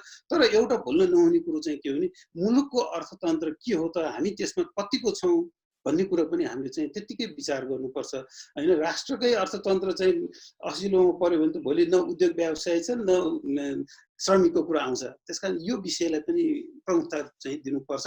तर त्यो भनेर उद्योग नै नरहने गरेर सबै चाहिँ फरफारक गर्नुपर्छ भन्ने मनसाय पनि यो श्रम मन्त्रालयको चाहिँ रहेको छैन। उद्योग चल्नुपर्छ, उद्योगले कमाउनुपर्छ र उद्योगको प्रतिफल चाहिँ सरकारले पनि पाउनुपर्छ, श्रमिकले पनि पाउनुपर्छ भन्ने नै यो निचोड हो मन्त्रालयको तर्फबाट भन्नुपर्छ। हस्, धन्यवाद सचिवज्यू। अब म प्रधानमन्त्रीका मुख्य सल्लाहकार विष्णु रिमालज्यूलाई केही प्रश्न सोध्न चाहन्छु। रिमालज्यू, हाम्रो अब लकडाउन जेठ 20 गतेसम्मलाई गरिसकिया छ। त्यो भन्दाखेरि करिब करिब 71 दिन पुग्छ लकडाउनको, र यो अब थप लम्बिने सक्ने पनि अवस्था छ, अब त्यतिकैमा रहने पनि अवस्था छ। तर अब अहिलेको अवस्थामा WHO ले पनि अब यो भाइरस कहिल्यै जाँदैन, यसको साथमै जिउनुपर्छ भन्ने भनिसकेको अवस्था छ। र बढी संक्रमित भएका देशहरू अमेरिका, इटली, स्पेनहरूले पनि बिस्तारै खोल्दै गएको अवस्था छ। र भारतले पनि 31 मईसम्म लकडाउन भने तापनि केही सीमित एक्टिभिटिजहरू बाहेक सबै खोलिसकेको अवस्था छ। किनभने अब यहाँ रोगबाट मर्ने कि भोकबाट मर्ने अवस्था आइसक्यो। हाम्रो अघि रिचर्डजीले भनिसक्यो कतिको जब लसेस हुन्छ। हाम्रो आफ्नै आज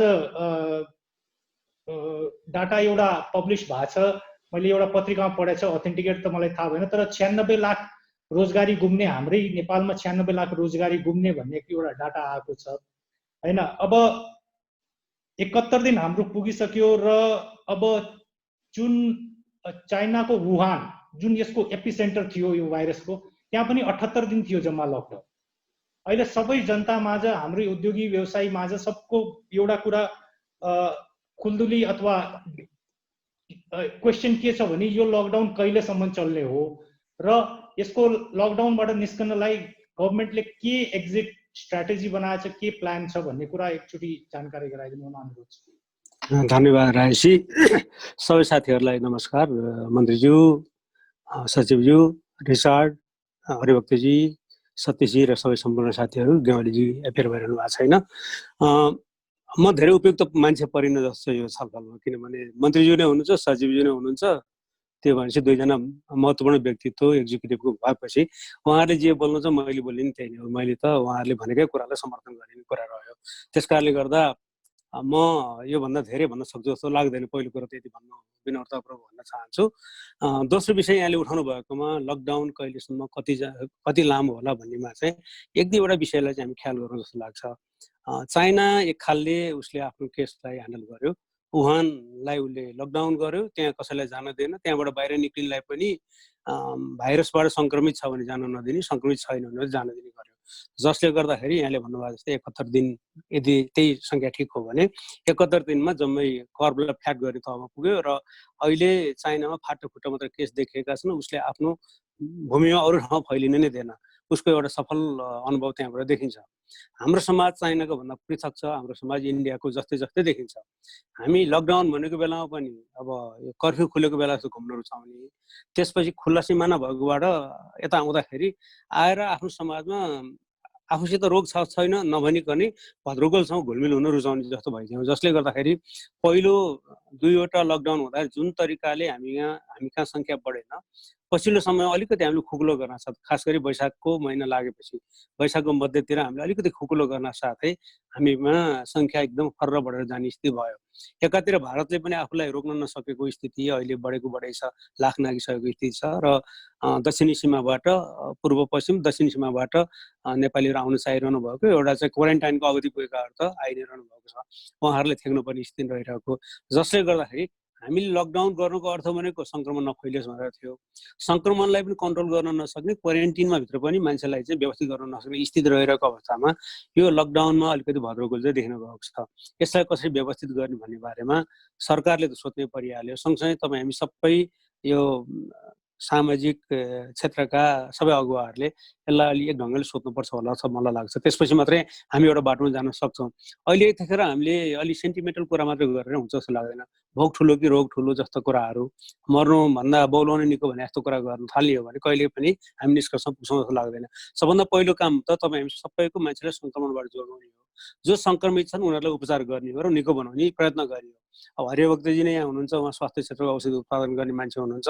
अब यो भाइरसको उपचार छैन भनेर उहाँहरूले भनिरहनु भएको छ। खास गरी यो चाहिँ भाइरसको भ्याक्सिनै आइरहेको छैन। यस्तो अवस्थामा कुन तरिकाले जाने हो? जस्तो पाकिस्तानी प्रधानमन्त्रीको मैले सुन्दै थिएँ, उहाँ के भन्दै हुनुहुन्थ्यो भने हामी लकडाउन होइन, लकडाउन भन्दा पनि हामी रोग नलागेको मान्छेहरूलाई चाहिँ मोबिलिटीमा जाने, अरूसित नटाँसिया भन्ने, दूरी मेन्टेन गरेर भन्ने, रोग लागेकोहरूलाई चाहिँ बाहिर ननिक्ल्यो भन्ने किसिमले डिसिप्लिन भएर चलाउने भन्ने उहाँको तर्क थियो। चाइनामा पुरै लकडाउन भनेर आयो, अमेरिकामा अलिकति भद्रगोल जस्तो देखिन्छ। हाम्रो र भारतको लगभग अनुभव उस्तै जस्तो देखिन्छ, जसले गर्दा हाम्रो चाहिँ नियन्त्रण गर्ने कुरोमा चाहिँ त्यही सहजता नआइरहेको जस्तो देखिन्छ। यदि यो समुदाय तहमा फैलिन गयो भने हुनसक्ने भए भयो भनेको यसपछि हामीले गर्ने प्रश्न भनेको सरकारले के गरेको, किन वास्ता नगरेको भन्ने तहमा पुग्छ। यसलाई हामीले पहिला ख्याल गर्नु जरुरी हुन्छ। मलाई लाग्छ मन्त्रीज्यू नै आउनुभएकोले मैले धेरै बोल्नु उचित हुँदैन। मन्त्रीज्यू आफै उच्च स्तरीय समन्वय समितिमा पनि हुनुहुन्छ। सबै मन्त्रीहरू र चाहिँ हाम्रो सरकारी निकायका अधिकारीहरू चाँडोभन्दा चाँडो लकडाउन चाहिँ खुल्नुपर्छ नि मतमै हुनुहुन्छ। तर खोल्ने कसरी? अब खास गरी कमसेकम यदि हाम्रो चाहिँ यो सङ्क्रमणको दर चाहिँ एक ढङ्गले नियन्त्रित भयो भने एरिया वाइज गरेर जान सकिन्छ। जस्तै अघि नै पनि सतीशजीले सायद उठाउनु भयो जस्तो लाग्छ, कृष्णजीले पनि उठाउनु भएको थियो बिचमा, कि अलिकति खुकुलो गरेर चाहिँ उद्योग चलाउन सकिन्छ कि त भन्ने किसिमले सरकारले निर्णय त गरेको हो।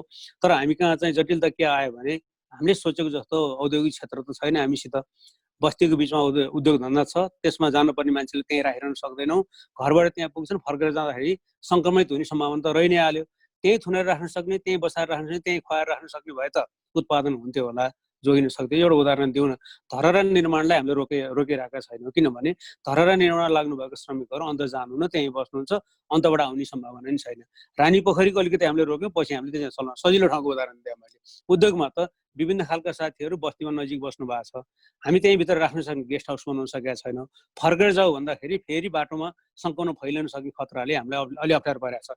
यो जुन जटिलता छ हामी बिचमा, यसको व्यवहारिक विकल्प के हुन सक्ला भन्नेमा हामी सबै अलिकति सिरियसली सोचौँ। यो निष्कर्ष ननिक्लेसम्मको लागि सबै घरमा बसौँ, अलिकति ख्याल गरौँ भन्ने उपयोग हो। अब खास गरी भनौँ न, आपूर्तिको सन्दर्भमा हामीलाई नभई नहुने खाद्यान्नको कुराहरू होलान्, एसेन्सियल अरू मेटेरियलको कुरा होलान्, औषधिको कुरा होलान्, यसलाई चाहिँ नरोकौँ नै भन्ने किसिमले जान खोजेको हो नि त हामीहरू सबै। तपाईँले साबुन कारखानाको कुरा गर्नुहोस्, अथवा दाल चामलको कुरा गर्नुहोस्, अथवा चाहिँ अब यो औषधिको कुरा गर्नुहोस्, यी चाहिँ नरोकिउन् नै भन्ने हाम्रो चाहना रहेको हो। ती ठाउँमा पनि हामीले एक ठाउँबाट श्रमिक अर्को ठाउँमा लैजाने मामिलामा जटिलता नै भोगिरहेका छौँ। यसको व्यावहारिक बाटो के होला, यो चाहिँ हामी सबै मिलेर सोचौँ। त्यसो हुँदाखेरि हामी चाँडोभन्दा चाँडो लकडाउनलाई अन्त गर्न सक्छौँ होला कि भन्ने मलाई लाग्छ। यो बाहेक अब म अरू साथीहरूले उठाउनु भएको कुरामा प्रवेश गर्न चाहन्न। एउटा कुरा मात्रै म जोड्न चाहन्छु। के जोड्न चाहन्छु भने काम गर्ने श्रमिकले र काम नगर्ने श्रमिकले उस्तै पाउने कि नपाउने भन्ने कुरो अहिले चाहिँ अलिक भ्यालिड हुँदैन यो प्रश्न। अहिले चाहिँ अलिक मानवीय पक्षबाटै खोज्नुपर्ने हुन्छ। अब यसको लस कसले बोक्ने त? इन्डिभिजुअल इम्प्लोयरले मात्रै बोक्ने कि हामी सबैले लस सेयरिङ गरे भन्ने बारेमा चाहिँ छलफल गर्नु जरुरी हुन्छ। किनभने उद्योगपतिहरूले पनि व्यवसाय बन्द गर्छु भन्ने रहर गरेर अहिले श्रमिकहरू घरमा बसेको स्थिति होइन, र श्रमिकहरू म काम गर्दिनँ भनेर चाहिँ बटारेर घरमा बसेर चाहिँ यो अहिले चाहिँ काम नगरेको स्थिति होइन। हामी एउटा बाध्यतामा छौँ। बाध्यतामा सबैले जोगाउनु पनि पर्ने। सबै भन्नाले म फेरि सजीवले भनेको कुरा जोड्न चाहन्छु, व्यवसाय पनि चल्न पर्यो, चालु पुँजी पनि हुनु पर्यो, र श्रमिकको छाक पनि टर्नु पर्यो। यो दुवै जोडेर जाने हिसाबमा कसरी जान सकिन्छ भन्नेमा चाहिँ हामी छलफल पनि गरिरहेका छौँ। म त यहाँहरूलाई अनुरोध पनि गर्न चाहन्छु, मन्त्रीज्यू हुनुहुन्छ, प्रधानमन्त्रीले चाँडै नै सायद राष्ट्रको नाममा सम्बोधन फेरि पनि गर्नुहुन्छ होला कोरोना भाइरसको सन्दर्भमा। त्यस्तो स्थितिमा चाहिँ हामी भन्छौँ नि, चलन चल्तीको एउटा चाहिँ शब्द छ हाम्रो, प्याकेज, अनि त्यसपछि गएर यो स्टिमुलस प्याकेजहरू र राहतका प्याकेजहरू के हुन सक्ला भन्ने सन्दर्भमा बजेटभन्दा अगाडि बजेट आउँदाखेरि आउने विषयमा चाहिँ के गर्दा बढी व्यावहारिक हुन्छ त? हाम्रो क्षमताले पनि धान्ने, हाम्रो व्यवसाय पनि जोगिने, श्रमिकलाई पनि बचाएर हामी अहिले मन्दीमा छौँ, अब चाहिँ अगाडि उकालो लाग्न सक्छौँ भने तब पुर्याउन सक्छौँ, त्यसमा अलिकति छलफल गरौँ। यसमा एक्लै अर्कालाई औँला देखाएर हामी कहीँ पनि पुग्दैनौँ। हामी सबैको साझा हो। म सिएनआईलाई त धन्यवादै दिन चाहन्छु, यहाँहरूले साझा नै महसुस गरेर यो छलफल चलाउनु भएको जिम्मेवार व्यक्तित्वहरूलाई डाकेर। मैले अहिले यति नै भन्नुपर्छ होला जस्तो लाग्छ। मैले एउटा विनम्रतापूर्वक क्षमा पनि याचना गर्न चाहन्छु। म प्रधानमन्त्रीकै निवासमा छु अहिले, एउटा मिटिङ छोडेर यहाँ आएको। अब मलाई यहाँ तपाईँहरू छलफलमा भाग लिने एकदम रहर छ। तपाईँहरूले भन्नुभएको कुरा सुनेर अलिक फाइदा हुन्छ जस्तो लागिरहेछ मलाई प्रधानमन्त्रीले सल्लाह दिनलाई। अब तर म बसिरहन सक्ने स्थिति नभएको कारणले गर्दा मन्त्रीज्यू सचिव हुनुहुन्छ, उहाँहरूबाट पछि धेरै कुरा सुन्नेछु र यहाँहरूले भन्नुभएको कुरा प्रधानमन्त्रीसम्म पुर्याउने पनि प्रयत्न गर्नेछु भन्ने म विनम्रतापूर्वक प्रतिबद्धता व्यक्त गर्छु। मलाई डाक्नुभयो र चाहिँ मेरो पनि कुरा राख्ने मौका दिनुभएकोमा सिएनआई सिंह परिवार र यो टिममा रहनुभएको सबै साथीहरू धन्यवाद दिन्छु। धन्यवाद है, बिदा पनि पाउँछु। धन्यवाद है। धन्यवाद विष्णु रिमालजी। हामीहरू अब निजी क्षेत्र, सरकार र जनता सबै साथै हिँड्ने हो, तर एउटा जिज्ञासा आएकोले यो लकडाउनको भन्ने उठाएको कुरा हो र अब के गर्ने?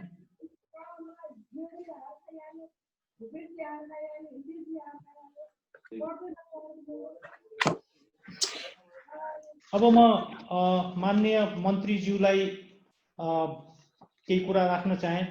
मन्त्रीज्यू, यो सङ्कटको घडीमा उद्योग मन्त्रालय र हजुरको लिडरसिपमा जुन हिसाबले आपूर्ति व्यवस्थालाई सुचारू गरिएको छ, कुनै पनि चिजको अभाव हुन दिएको छैन यो देशमा। कुनै पहिलाको जस्तो हुन्थ्यो त्यस्तो केही पनि नभएकोमा तपाईँको लिडरसिपको हामीहरू धेरै एप्रिसिएट गर्छौँ र तपाईँले जुन अभिभावकको नाताले हामीलाई उद्योग व्यापार व्यवसायलाई साथ दिनुभएको छ त्यसको लागि पनि धेरै धेरै धन्यवाद दिन चाहन्छु। अब यहाँ मुख्य कुरा उद्योग व्यापार व्यवसाय जब्स सबै कुरा आइसक्यो मन्त्रीज्यू। अब यो अहिलेको अवस्थामा एउटा कुरा मुख्यतः यो लकडाउन चलिरहँदा सर्भाइभ कसरी हुने, उद्योग व्यवसाय सबै साना मझौला उद्योगको पनि इस्यु छ, जबहरू पनि बचाउनु पर्ने छ, नयाँ पनि क्रिएट गर्नु छ। यस बारेमा अब हाम्रो अभिभावक मन्त्रालय त उद्योग मन्त्रालय नै हो, यसमा मन्त्रीज्यूले आफ्नो केही विचारहरू राखिदिनुहुन्छ। यहाँ सबैलाई नमस्कार र यो जो आयोजना गर्नुभयो त्यसको लागि धन्यवाद पनि दिन चाहन्छु। पहिलो यहाँहरूले धेरै कुरो राखि पनि सक्नु भएको छ, त्यसको समाधान पनि दिइसक्नु भएको छ जस्तो लाग्छ मलाई।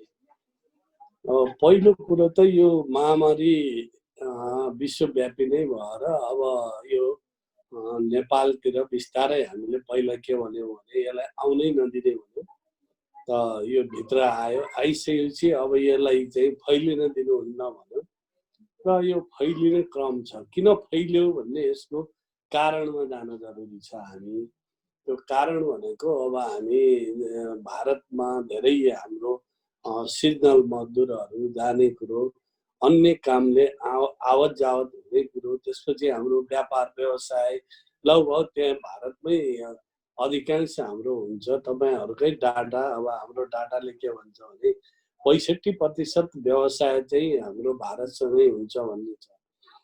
यसले के गर्यो भने अब यो फर्किने बेला भयो सबैको। तपाईँले यी नफर्किउन् भने पनि यिनको सिजनल मजदुरहरूको के छ भने विशेष गरी अब यो 5 नम्बर प्रदेशको हिजोको मध्यपश्चिम क्षेत्र, सुदूरपश्चिम क्षेत्रको यो के हो भन्दा अब खेतीपातीमा जोडिने बेला त यसले कहीँ न कहीँ तराईसँग जोडिएको, उता जोडिएको हाम्रो भूगोलमा अहिले धेरै ठुलो सङ्क्रमण देखिरहेछ।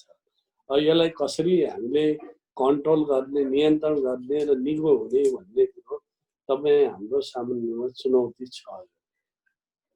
र यो लकडाउन आवश्यक हो कि होइन एउटा बहसको विषय हो। हामीले के भन्यौँ भने यो आवश्यक हो र यो लकडाउन अब चाहिँ हामीले के हो भने चीनको लकडाउन अथवा भारतको लकडाउन या हाम्रो आफ्नो वस्तुस्थिति के हो, यो वस्तुस्थितिलाई हामी कसरी यो लकडाउनलाई कार्यान्वयन गर्न सक्छौँ र कुनै पनि समस्यासँग जुझ्नको लागि पहिला समस्याको पहिचान गर्नुपर्ने जरुरी हुन्छ। तपाईँ हामी सबै के हो भने नेतृत्व हो भन्ने लाग्छ। नेतृत्वले समस्या जहाँ हुन्छ त्यो समाधान पनि दिन्छ। नेतृत्व भनेकै के हो भने नीति, योजना र कार्यान्वयन पक्ष हो। यसले जटिलतालाई सरलतामा पुगाउने कुरो हो। अब हामीसँग एकदम चुनौती छ, तर त्यो चुनौतीलाई हामीले स्वीकारेका छौँ। अब यहाँ सबै कुरो आएको छ। मैले के भनेको छु भने यो तपाईँहरू उद्योगी व्यवसायीहरू हाम्रो एउटा मन्त्रालयकै एउटा अंश हो है। तपाईँ नभइकन हामी अघि बढ्न सक्दैनौँ भने त त्यो कारणले मैले लामो समय अब यो मैले मन्त्रालय सम्हालिसकेपछि हरेक सङ्गठनहरू, उद्योग व्यवसायीहरू अथवा अन्य मजदुरका नेतृत्वहरू सङ्घ संस्थासँग पनि धेरै छलफलहरू गरे र एउटा निचोडमा हामी आइपुगेका छौँ कि यो देशको उद्योग व्यवसायलाई कसरी अघि बढाउने अथवा यसका कमी कमजोरीहरू के हुन्, सरकारको तर्फबाट गर्नुपर्ने कुराहरू के हुन् र ठोस रूपमा यसलाई जानुपर्छ भन्ने विभिन्न तहबाट हामी अध्ययन गरिरहेछौँ। स्वयं तपाईँको सिएनआईबाट पनि हामीलाई सुझावहरू दिनुभएको छ, ठोस रूपमा त्यसको पनि हामीले अध्ययन गरिरहेछौँ। त अर्कोतिर अर्थ मन्त्रालयले पनि गरिरहेछ र राष्ट्र बैङ्कले पनि गरिरहेछ, यतापट्टि हाम्रो श्रम मन्त्रालय जो सचिवज्यूले पनि अघि राखिसक्नुभयो, हाम्रो एकदमै समन्वय भइरहेछ। अझ भन्ने हो भने हाम्रो सङ्घीय मामला सामान्य प्रशासन मन्त्रालय अनि उद्योग वाणिज्य आपूर्ति मन्त्रालय, श्रम मन्त्रालय, अर्थ मन्त्रालय, यसले चाहिँ बढी कृषि मन्त्रालय यो बिचमा निकै छलफल र हामी कसरी जाने जो आउने समस्याहरू छन् जो देखाइरहनु भएको छ। एउटा त उद्योगहरूलाई सञ्चालन कसरी गर्ने र आन्तरिक रोजगारीलाई व्यवस्थित कसरी गर्ने भन्ने, अर्को बाहिरबाट जो हिजो रेमिटेन्स दिन्थ्यो त्यो चाहिँ लाई हामी बेरोजगार भएर आउँदैछ त्यसलाई कसरी हामी जोड्छौँ र रोजगारी हामीले चाहिँ पैदा गर्छौँ, उत्पादन गर्छौँ त्यो खालको भन्ने जो हाम्रो अहिले नीति कार्यक्रममा पनि विशेष गरी सबै मन्त्रालयको, विशेष गरी श्रम मन्त्रालय, त्यसपछि हाम्रो उद्योग वाणिज्य आपूर्ति कृषि मन्त्रालयको नीति कार्यक्रमलाई तपाईँले हेऱ्यो भने त्यहाँ रोजगारी सिर्जना गर्ने नै कार्यक्रम छ। अहिले जो यो लकडाउन पछि जो स्थिति पैदा भयो, एउटा डर पैदा भएको छ तपाईँ हामी बिचमा। अब हामीले ल यो अत्यावश्यक उद्योगहरूलाई सञ्चालन गर्ने, विशेष गरी के भन्दा यी राष्ट्रिय गौरवका योजनाहरूलाई पनि सुचारू रूपमा गर्ने। अहिलेको समस्या के हो भने जस्तो मजदुर त्यहाँ जान सक्छ कि सक्दैन, कुन मोडलमा जान सक्छ, एउटा मोडल त हामीले दियौँ, त्यो अलि अवस्थावादी भयो। त्यसले उद्योगहरू सञ्चालनमा आउन नसकेको अप्ठ्याराहरू तपाईँहरूले राखिसक्नुभयो। त्यो बारेमा पनि फेरि हामीले छलफल गरिरहेछौँ कुन मोडलमा जाने। मैले पहिला पनि धेरै छलफलमा भनेको छु, यो 3टा चरणमा हामी सबै उद्योगलाई सञ्चालनमा ल्याउँछौँ। एउटा अत्यावश्यक खाद्य वस्तुसँग जोडिएका उद्योगहरू, दोस्रो निर्माण विकाससँग जोडिएका उद्योग, तेस्रो मैले निर्यातमुखी उद्योग भनेको छ। अब चाहिँ के हो भने विश्व जतिसुकै यो कोरोनाबाट सङ्क्रमित भए पनि अब त उसले जीवन चाहेको छ। त हामी सँगसँगै कसरी जाने त, कोरोनासँग लड्ने कुरो पनि, हाम्रा दैनिकीहरूलाई अगाडि कसरी बढाउने, हाम्रा उद्योग व्यवसाय, हाम्रो विकास इत्यादि यसलाई पनि अघि बढाएर जाने कुरो कसरी हुन सक्छ त्यो बारेमा तपाईँ हामी सबैले सोचिरहेछौँ र यो डरबाट हामी मुक्त हुन जरुरी छ भन्ने लाग्छ। अब म चाहिँ निस्किन सक्दिनँ, के हुन्छ मलाई भन्ने एउटा डर पैदा भएको छ। यसले गर्दा मेरो व्यवसाय के हुन्छ, मेरो उद्योग के हुन्छ, मेरो खेत के हुन्छ, मेरो चाहिँ तरकारी के हुन्छ भन्नेबाट यहाँ मान्छेले सोचिरहेको छ। अब त्यो होइन, अब हामीले अँध्यारो पछि उज्यालो हुन्छ भन्ने कुरो बुझ्न जरुरी छ। हरेक अँध्यारो पछि रात पछि त बिहानी हुन्छ नि त। अब यो कुरोलाई बुझेर हाम्रा समस्या, उद्योगका समस्या के हुन्, अब कङ्क्रिट रूपमा आउनु पर्यो, ठोस रूपमा। र नेपाल सरकारले गर्नुपर्ने कुरो के हो, तपाईँहरू आफूले गर्नुपर्ने कुरो के हो त त्यो भइसकेपछि जस्तो अहिले मजदुरकै पनि हामीले भनेछौँ यो जे समस्या छ यो चाहिँ कसरी हल गर्ने र उद्योगी र व्यवसायीहरूले र मजदुरको बिचमा जे समस्या छ हामीले एउटा हिजोको आवश्यकतामा जे निर्णय गर्यौँ त्यो निर्णयलाई अघि हाम्रो सचिवज्यूले भने जस्तै चैत्र वैशाखको त हामीले निर्णय गर्यौँ, तर तपाईँहरूले उठाएको प्रश्न पनि हामीले एकदमै त्यसलाई गम्भीरतापूर्वक लिएका छौँ। त्यो भने के काम गर्ने मजदुर र नगर्ने लाई बराबरी हो कि के हो त, त्यसलाई कसरी हल गर्ने भन्ने पनि एकदमै गम्भीरतापूर्वक हामीले छलफल गरिरहेछौँ। अब मलाई लाग्छ एउटा समस्या तपाईँको उत्पादन गरिसकेपछि बजार कसरी जाने त, त्यसलाई व्यवस्थापन कसरी गर्ने भन्ने छ। मैले अघि नै भने अब यो हाम्रो लकडाउन कतिसम्म र कसरी लैजाने त, अहिलेको आवश्यकता हो कि होइन। जहाँ बढी यो डार्क रेड भनेर हामीले यसलाई गरेका छौँ, पहिचान गरेका छौँ, अर्को येलो भनेका छौँ, त्यसपछि ग्रिन। अब यो त कुन बेला कहाँ त्यस्तो देखिन्छ त्यो अनुसार हामीले हाम्रो नीतिलाई फेर्नुपर्ने हुन्छ। आज तपाईँले हेऱ्यो भने बाँकेको नारायणपुरमा एकदमै छ, कपिलवस्तु छ, उदयपुर छ भने भोलि तपाईँको एकैचोटि जुम्ला देखिन सक्छ। अब त्यहाँ हामीले कसरी जाने भन्दा त्यो आज पनि हाम्रो सम्माननीय प्रधानमन्त्रीज्यूकै उपस्थितिमा सिसिएमसीको उसमा छलफल भयो। यो विषयमा गम्भीरतापूर्वक एउटा नीति योजनाहरू आएछ। कसरी लड्ने त, आपूर्ति व्यवस्थालाई कसरी हामीले सुचारू दिने, सुरक्षा शान्ति सुरक्षा कसरी दिने र स्वास्थ्य उपचारहरू कसरी गर्ने, त्यसका उपचारका उपायहरू के हुन्। अहिले कोरोनाको त कुनै उपचारै छैन, औषधि छैन भनेपछि त्यससँग लड्ने कुरो के हो त, लडाइँ। अब भने यो कुरोलाई गम्भीरतापूर्वक लिएको छ र आज पनि हामीले के भनेको थियौँ भने तपाईँहरूको सङ्गठनको 3-3 जना हरेक सङ्गठनको चाहिँ उसलाई राखेर छलफल गर्ने मन्त्रालयमा भनेको थियौँ। यो अलिकति हामी बिजी भएर त्यो हुन सकेन। यो भोलि पर्सि हामीले फेरि राख्दैछौँ त्यो छलफललाई अघि बढाउनको लागि। अर्को सहजता होस् भनेर नेपाल सरकारले एउटा पासको अघि आयो नि, अलि मिलेन भनेर मैले 4वटा सङ्गठनको सिफारिसमा भिड पनि नहोस्, उहाँहरूको सिफारिसमा पास दिनुहोस्, कति आवश्यक हो के हो, उद्योग सञ्चालन गर्न मजदुर लैजान भनेर भनियो। तर अलिकति त्यहाँ अब यो कार्टेलिङ भयो भनेर पनि आयो। अब यसलाई चाहिँ जस्तो कुनै तपाईँहरूको सङ्गठनमा नभएको मान्छेलाई पनि उसका आवश्यक कागजपत्रहरू नेपाल सरकारले दिएको प्यान, त्यसपछि उसले उद्योगमा दर्ता गरेको अथवा व्यवसायमा, त्यो आधारमा तपाईँहरूले सिफारिस गरिदिनु पर्नेमा अब यो त सदस्यता बढाउनेतिर लानु भएको छ क्या तपाईँहरू। यसले चाहिँ अलिकति हामीतिर फर्क्यो क्या त्यो आलोचना।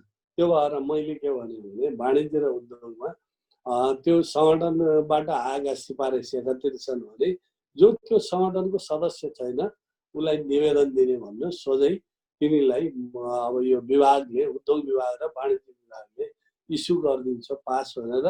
हामी हरेक उसमा सहजीकरण कसरी हुन्छ, व्यवसाय कसरी हुन्छ र यी तपाईँको उत्पादन बजारमा कसरी लैजाने। आज अर्को समस्या भएको छ हाम्रो, जस्तो एउटा चेन नहुँदाखेरि आपूर्तिको किसानको उत्पादन आज बजारमा आउन सकिरहेको छैन। जस्तो हामीले अहिले तपाईँको एउटा गर्दाखेरि महाराष्ट्रबाट 2 दिनमा यहाँ तरकारी आउँछ, तर हामीले यही काभ्रेबाट यहाँ किसानको उत्पादन ल्याउन सकिरहेको छैन। त्यो भएर यो कृषि मन्त्रालयले पनि एउटा ल्याएको छ, नीति ल्याएको छ। अब कोल्ड स्टोरको, त्यसपछि एउटा एग्रो उसको त्यो खालको सेन्टरहरू त्यसले बजारसम्म ल्याउने त नीति कार्यक्रमले अहिले धेरै कुरोलाई सम्बोधन गर्न खोजेको छ। तपाईँको उद्योगहरूलाई पनि सम्बोधन गर्न खोजेको छ त्यसले, र त्यसले बजेटमा पनि केही सम्बोधन गर्छ। र भोलि समस्या आउँदा बजेट नीति कार्यक्रममा नआए पनि त नेपाल सरकारले आवश्यक पर्दा त्यस्ता कदमहरू चाल्न सक्छ जो समस्याको समाधानतिर जान सकोस्। मन लाग्छ यो चाहिँ तपाईँ हामी सबैको समस्या हो र नेपाल सरकार भनेकै तपाईँ हामी सबै हो भन्ने लाग्छ। अग्र उसमा पङ्क्तिमा नेतृत्व हामीले गरिरहेछौँ, त्यो निश्चित रूपमा हो। तर के भने यो उद्योग नभइकन यो मजदुर हुँदैन। हेर्नुहोस् है, उद्योग व्यवसाय नभइकन, मजदुर नभइकन उद्योग व्यवसाय हुँदैन। यो दुइटै अन्तर सम्बन्धित हो। त्यस्तै आम जनता नभइकन, तपाईँहरू नभइकन यो मन्त्रालय भन्ने हुँदैन, यो जीवनै हुँदैन क्या त्यहाँ। त्यो भएर यसरी हामीले बुझ्न सक्यौँ भने र जे कठिनाइ अहिले जस्तो मलाई लाग्छ केही अवसरहरू त भयो नि त हामीले जस्तो हाम्रो औषधि उद्योग व्यवसायी यहीँनिर हुनुहुन्छ हाम्रो हरिभक्तजी। त यो बिचमा जब कोरोना आयो, लकडाउन भयो, कैयौँ उत्पादनहरू त उहाँहरूले फेरि सुरु गर्नु भएको छ नि त। जस्तो सेनिटाइज भयो, मास्क भयो, यी चिजहरू त यही उत्पादन हुन थाल्यो नि त। हिजोको दिनमा सीमित हुन्थ्यो। जस्तो नेपाल औषधि लिमिटेडले पनि उत्पादन गर्यो, निजी क्षेत्रका औषधि उद्योगीहरूले पनि गरिरहेछ। र यो बिचमा हामीले के भनेका छौँ भने अब आत्मनिर्भरतातिर हामी पनि जानुपर्छ। त्यता नगइकन सुख छैन। जस्तो कच्चा पदार्थ कैयौँ चिजहरू हाम्रो नेपालमै ती खालको कच्चा पदार्थमा आधारित उद्योगहरूलाई अगाडि बढाउनुपर्छ भनेका छौँ। हाम्रै जडीबुटीहरू, हाम्रै कच्चा पदार्थ लगेर त्यसलाई कच्चा पदार्थको रूपमा अझ प्युरिफाई गरेर ल्याउँछ। जस्तो यहाँबाट हाम्रो उदाहरणको लागि मैले भन्छु, हाम्रो भेडाको उन 2000 केजीमा लिएर तिब्बत जान्छ, त्यहाँबाट प्रशोधन भएर 1 लाख केजीमा यहाँ आउँछ भने तपाईँहरूले किन प्रशोधन गर्न नसक्ने त? त्यता हामी उन्मुख भइरहेछौँ। कच्चा पदार्थ पनि यही उत्पादनले त्यो उत्पादन नहुन्जेलसम्म हामीले कच्चा पदार्थ कसरी ल्याउने भन्नेमा पनि के गर्नुपर्छ नेपाल सरकारले त्यो सहुलियतहरू दिन्छ। यो अवस्थामा त्यो होमवर्क भएको छ। तपाईँहरूबाट हामीले अपेक्षा गरेका के हो भने अब ठोस यो गर्नु पर्यो र व्यवसायमा यो, उद्योगमा यो, र हामीले बेहोर्छौँ, यति नेपाल सरकारले यहाँनिर गर्नुपर्छ भनेर आयो भने त्यो सजिलो हुन्छ भन्ने लाग्छ मलाई। धन्यवाद। धन्यवाद मन्त्रीज्यू। तपाईँले भने जस्तो अब यो समस्याबाट एक्लै उम्किने कुनै उपाय पनि छैन। यो सबै हामीले मिलेर साझा रूपले नै यसको पार लगाउने हो, जीवन पनि बचाउने हो र अर्थतन्त्र पनि चलायमान गर्ने हो। अब यो हामीले 15 मिनट ढिलो सुरु गरेको थिएँ र अब हामीसँग 5 मिनट अरू छ। यसमा हाम्रो कुनै प्यानलिस्टले कुनै कुरा यहाँ उठ्न छुटेको केही भन्न चाहनु भएको छ भने एकचोटि प्लिज राखिदिनु हुन अनुरोध गर्दछु।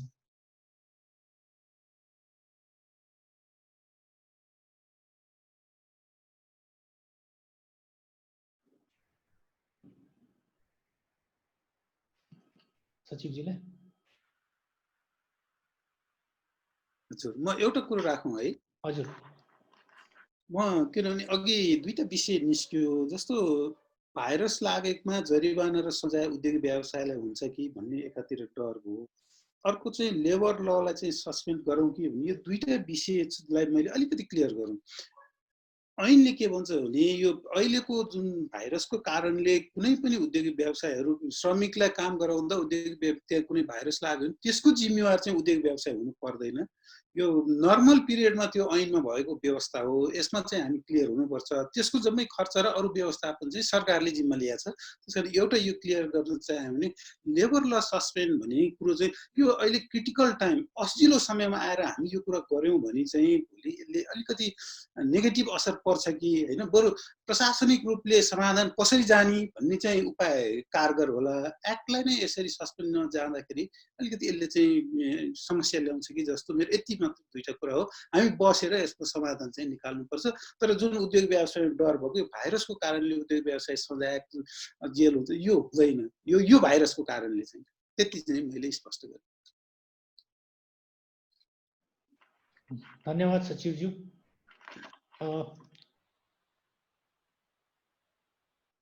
अध्यक्षज्यू। धन्यवाद माननीय मन्त्रीज्यू र श्रीमान सचिवज्यू, मिस्टर रिचर्ड ज्यूले सबै कुराहरू राखे, कृष्ण गेवालीजीले र हाम्रा विष्णु रिमालजीले पनि सबै कुरा राखेका छन्। यसमा 2-3वटा कुरामा अझ हामी चाहिँ स्पष्टीकरण अलिक क्लियरिटी आएको छैन। हजुर, एउटा कुरा त के छ भने अस्ति गृह मन्त्रालयले एउटा राजपत्र निकालेको थियो। त्यो राजपत्र हुन त मैले गृह सचिवसँग पनि कुरा गरेको थिएँ, हाम्रो मन्त्रालयमा मन्त्रीजीसँग पनि कुरा गर्दाखेरि यो चाहिँ यो गभर्मेन्टको अर्गनाइजेसनको लागि मात्रै हो। यसलाई चाहिँ अब ग्राउन्ड लेभलमा कुरा गर्नुहुन्छ भने यो अहिले पनि भ्रमको रूपमा छन्। यसलाई अलिकति हाम्रो चाहिँ उद्योग मन्त्रालय हुन्छ कि श्रम मन्त्रालयले यसले क्लियरिटी गरिदियो भने I think that can be meaningful हो।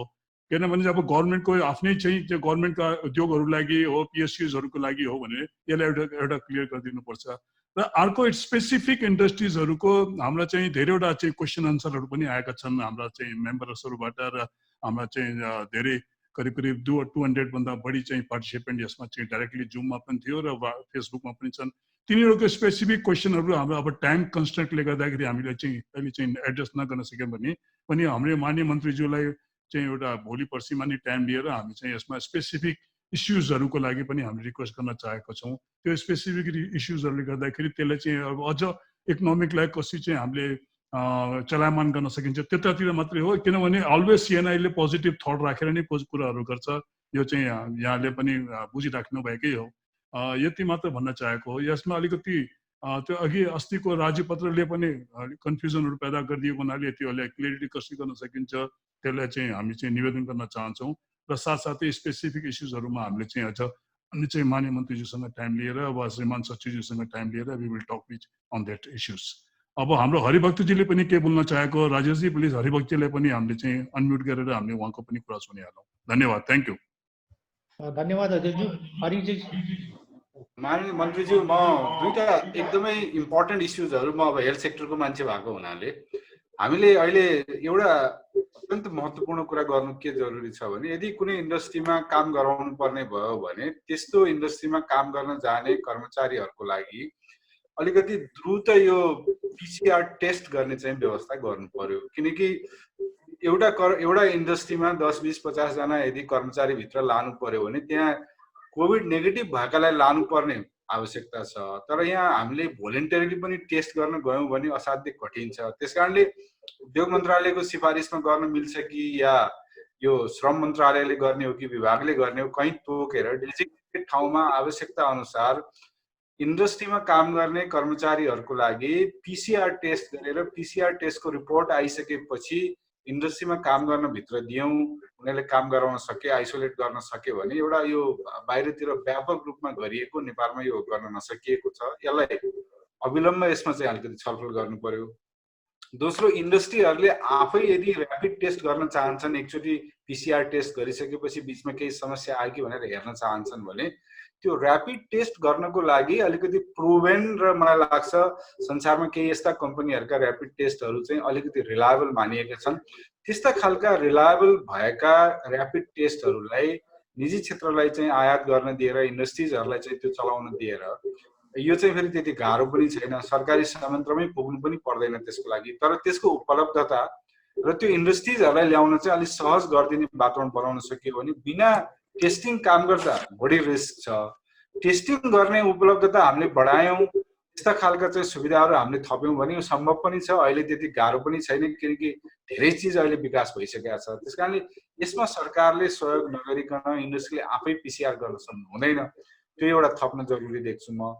दोस्रो, धेरै जसो साथीहरूको अघि मैले लामो भएर मैले आफूलाई टुङ्ग्याएको थिएँ, जस्तो आइटी इन्डस्ट्रिजहरूको रिस्क एसेसमेन्ट संसारभरि कम मानिएको छ, त्यस्ता इन्डस्ट्रिजहरूलाई या नेपालमा धेरै ठुलो मात्रामा अल्कोहल पनि एक्सपोर्ट गरिरहेका इन्डस्ट्रिजहरू छन्, त्यस्ता इन्डस्ट्रिजहरूलाई पनि आइसोलेटेड तरिकाले राम्रोसँग चलाउन सम्भव हुन्छ भने त्यस्तोलाई चलाउन दिँदा राष्ट्रको अर्थतन्त्र र रोजगारीलाई पनि यसले सकारात्मक नै प्रभाव पार्छ।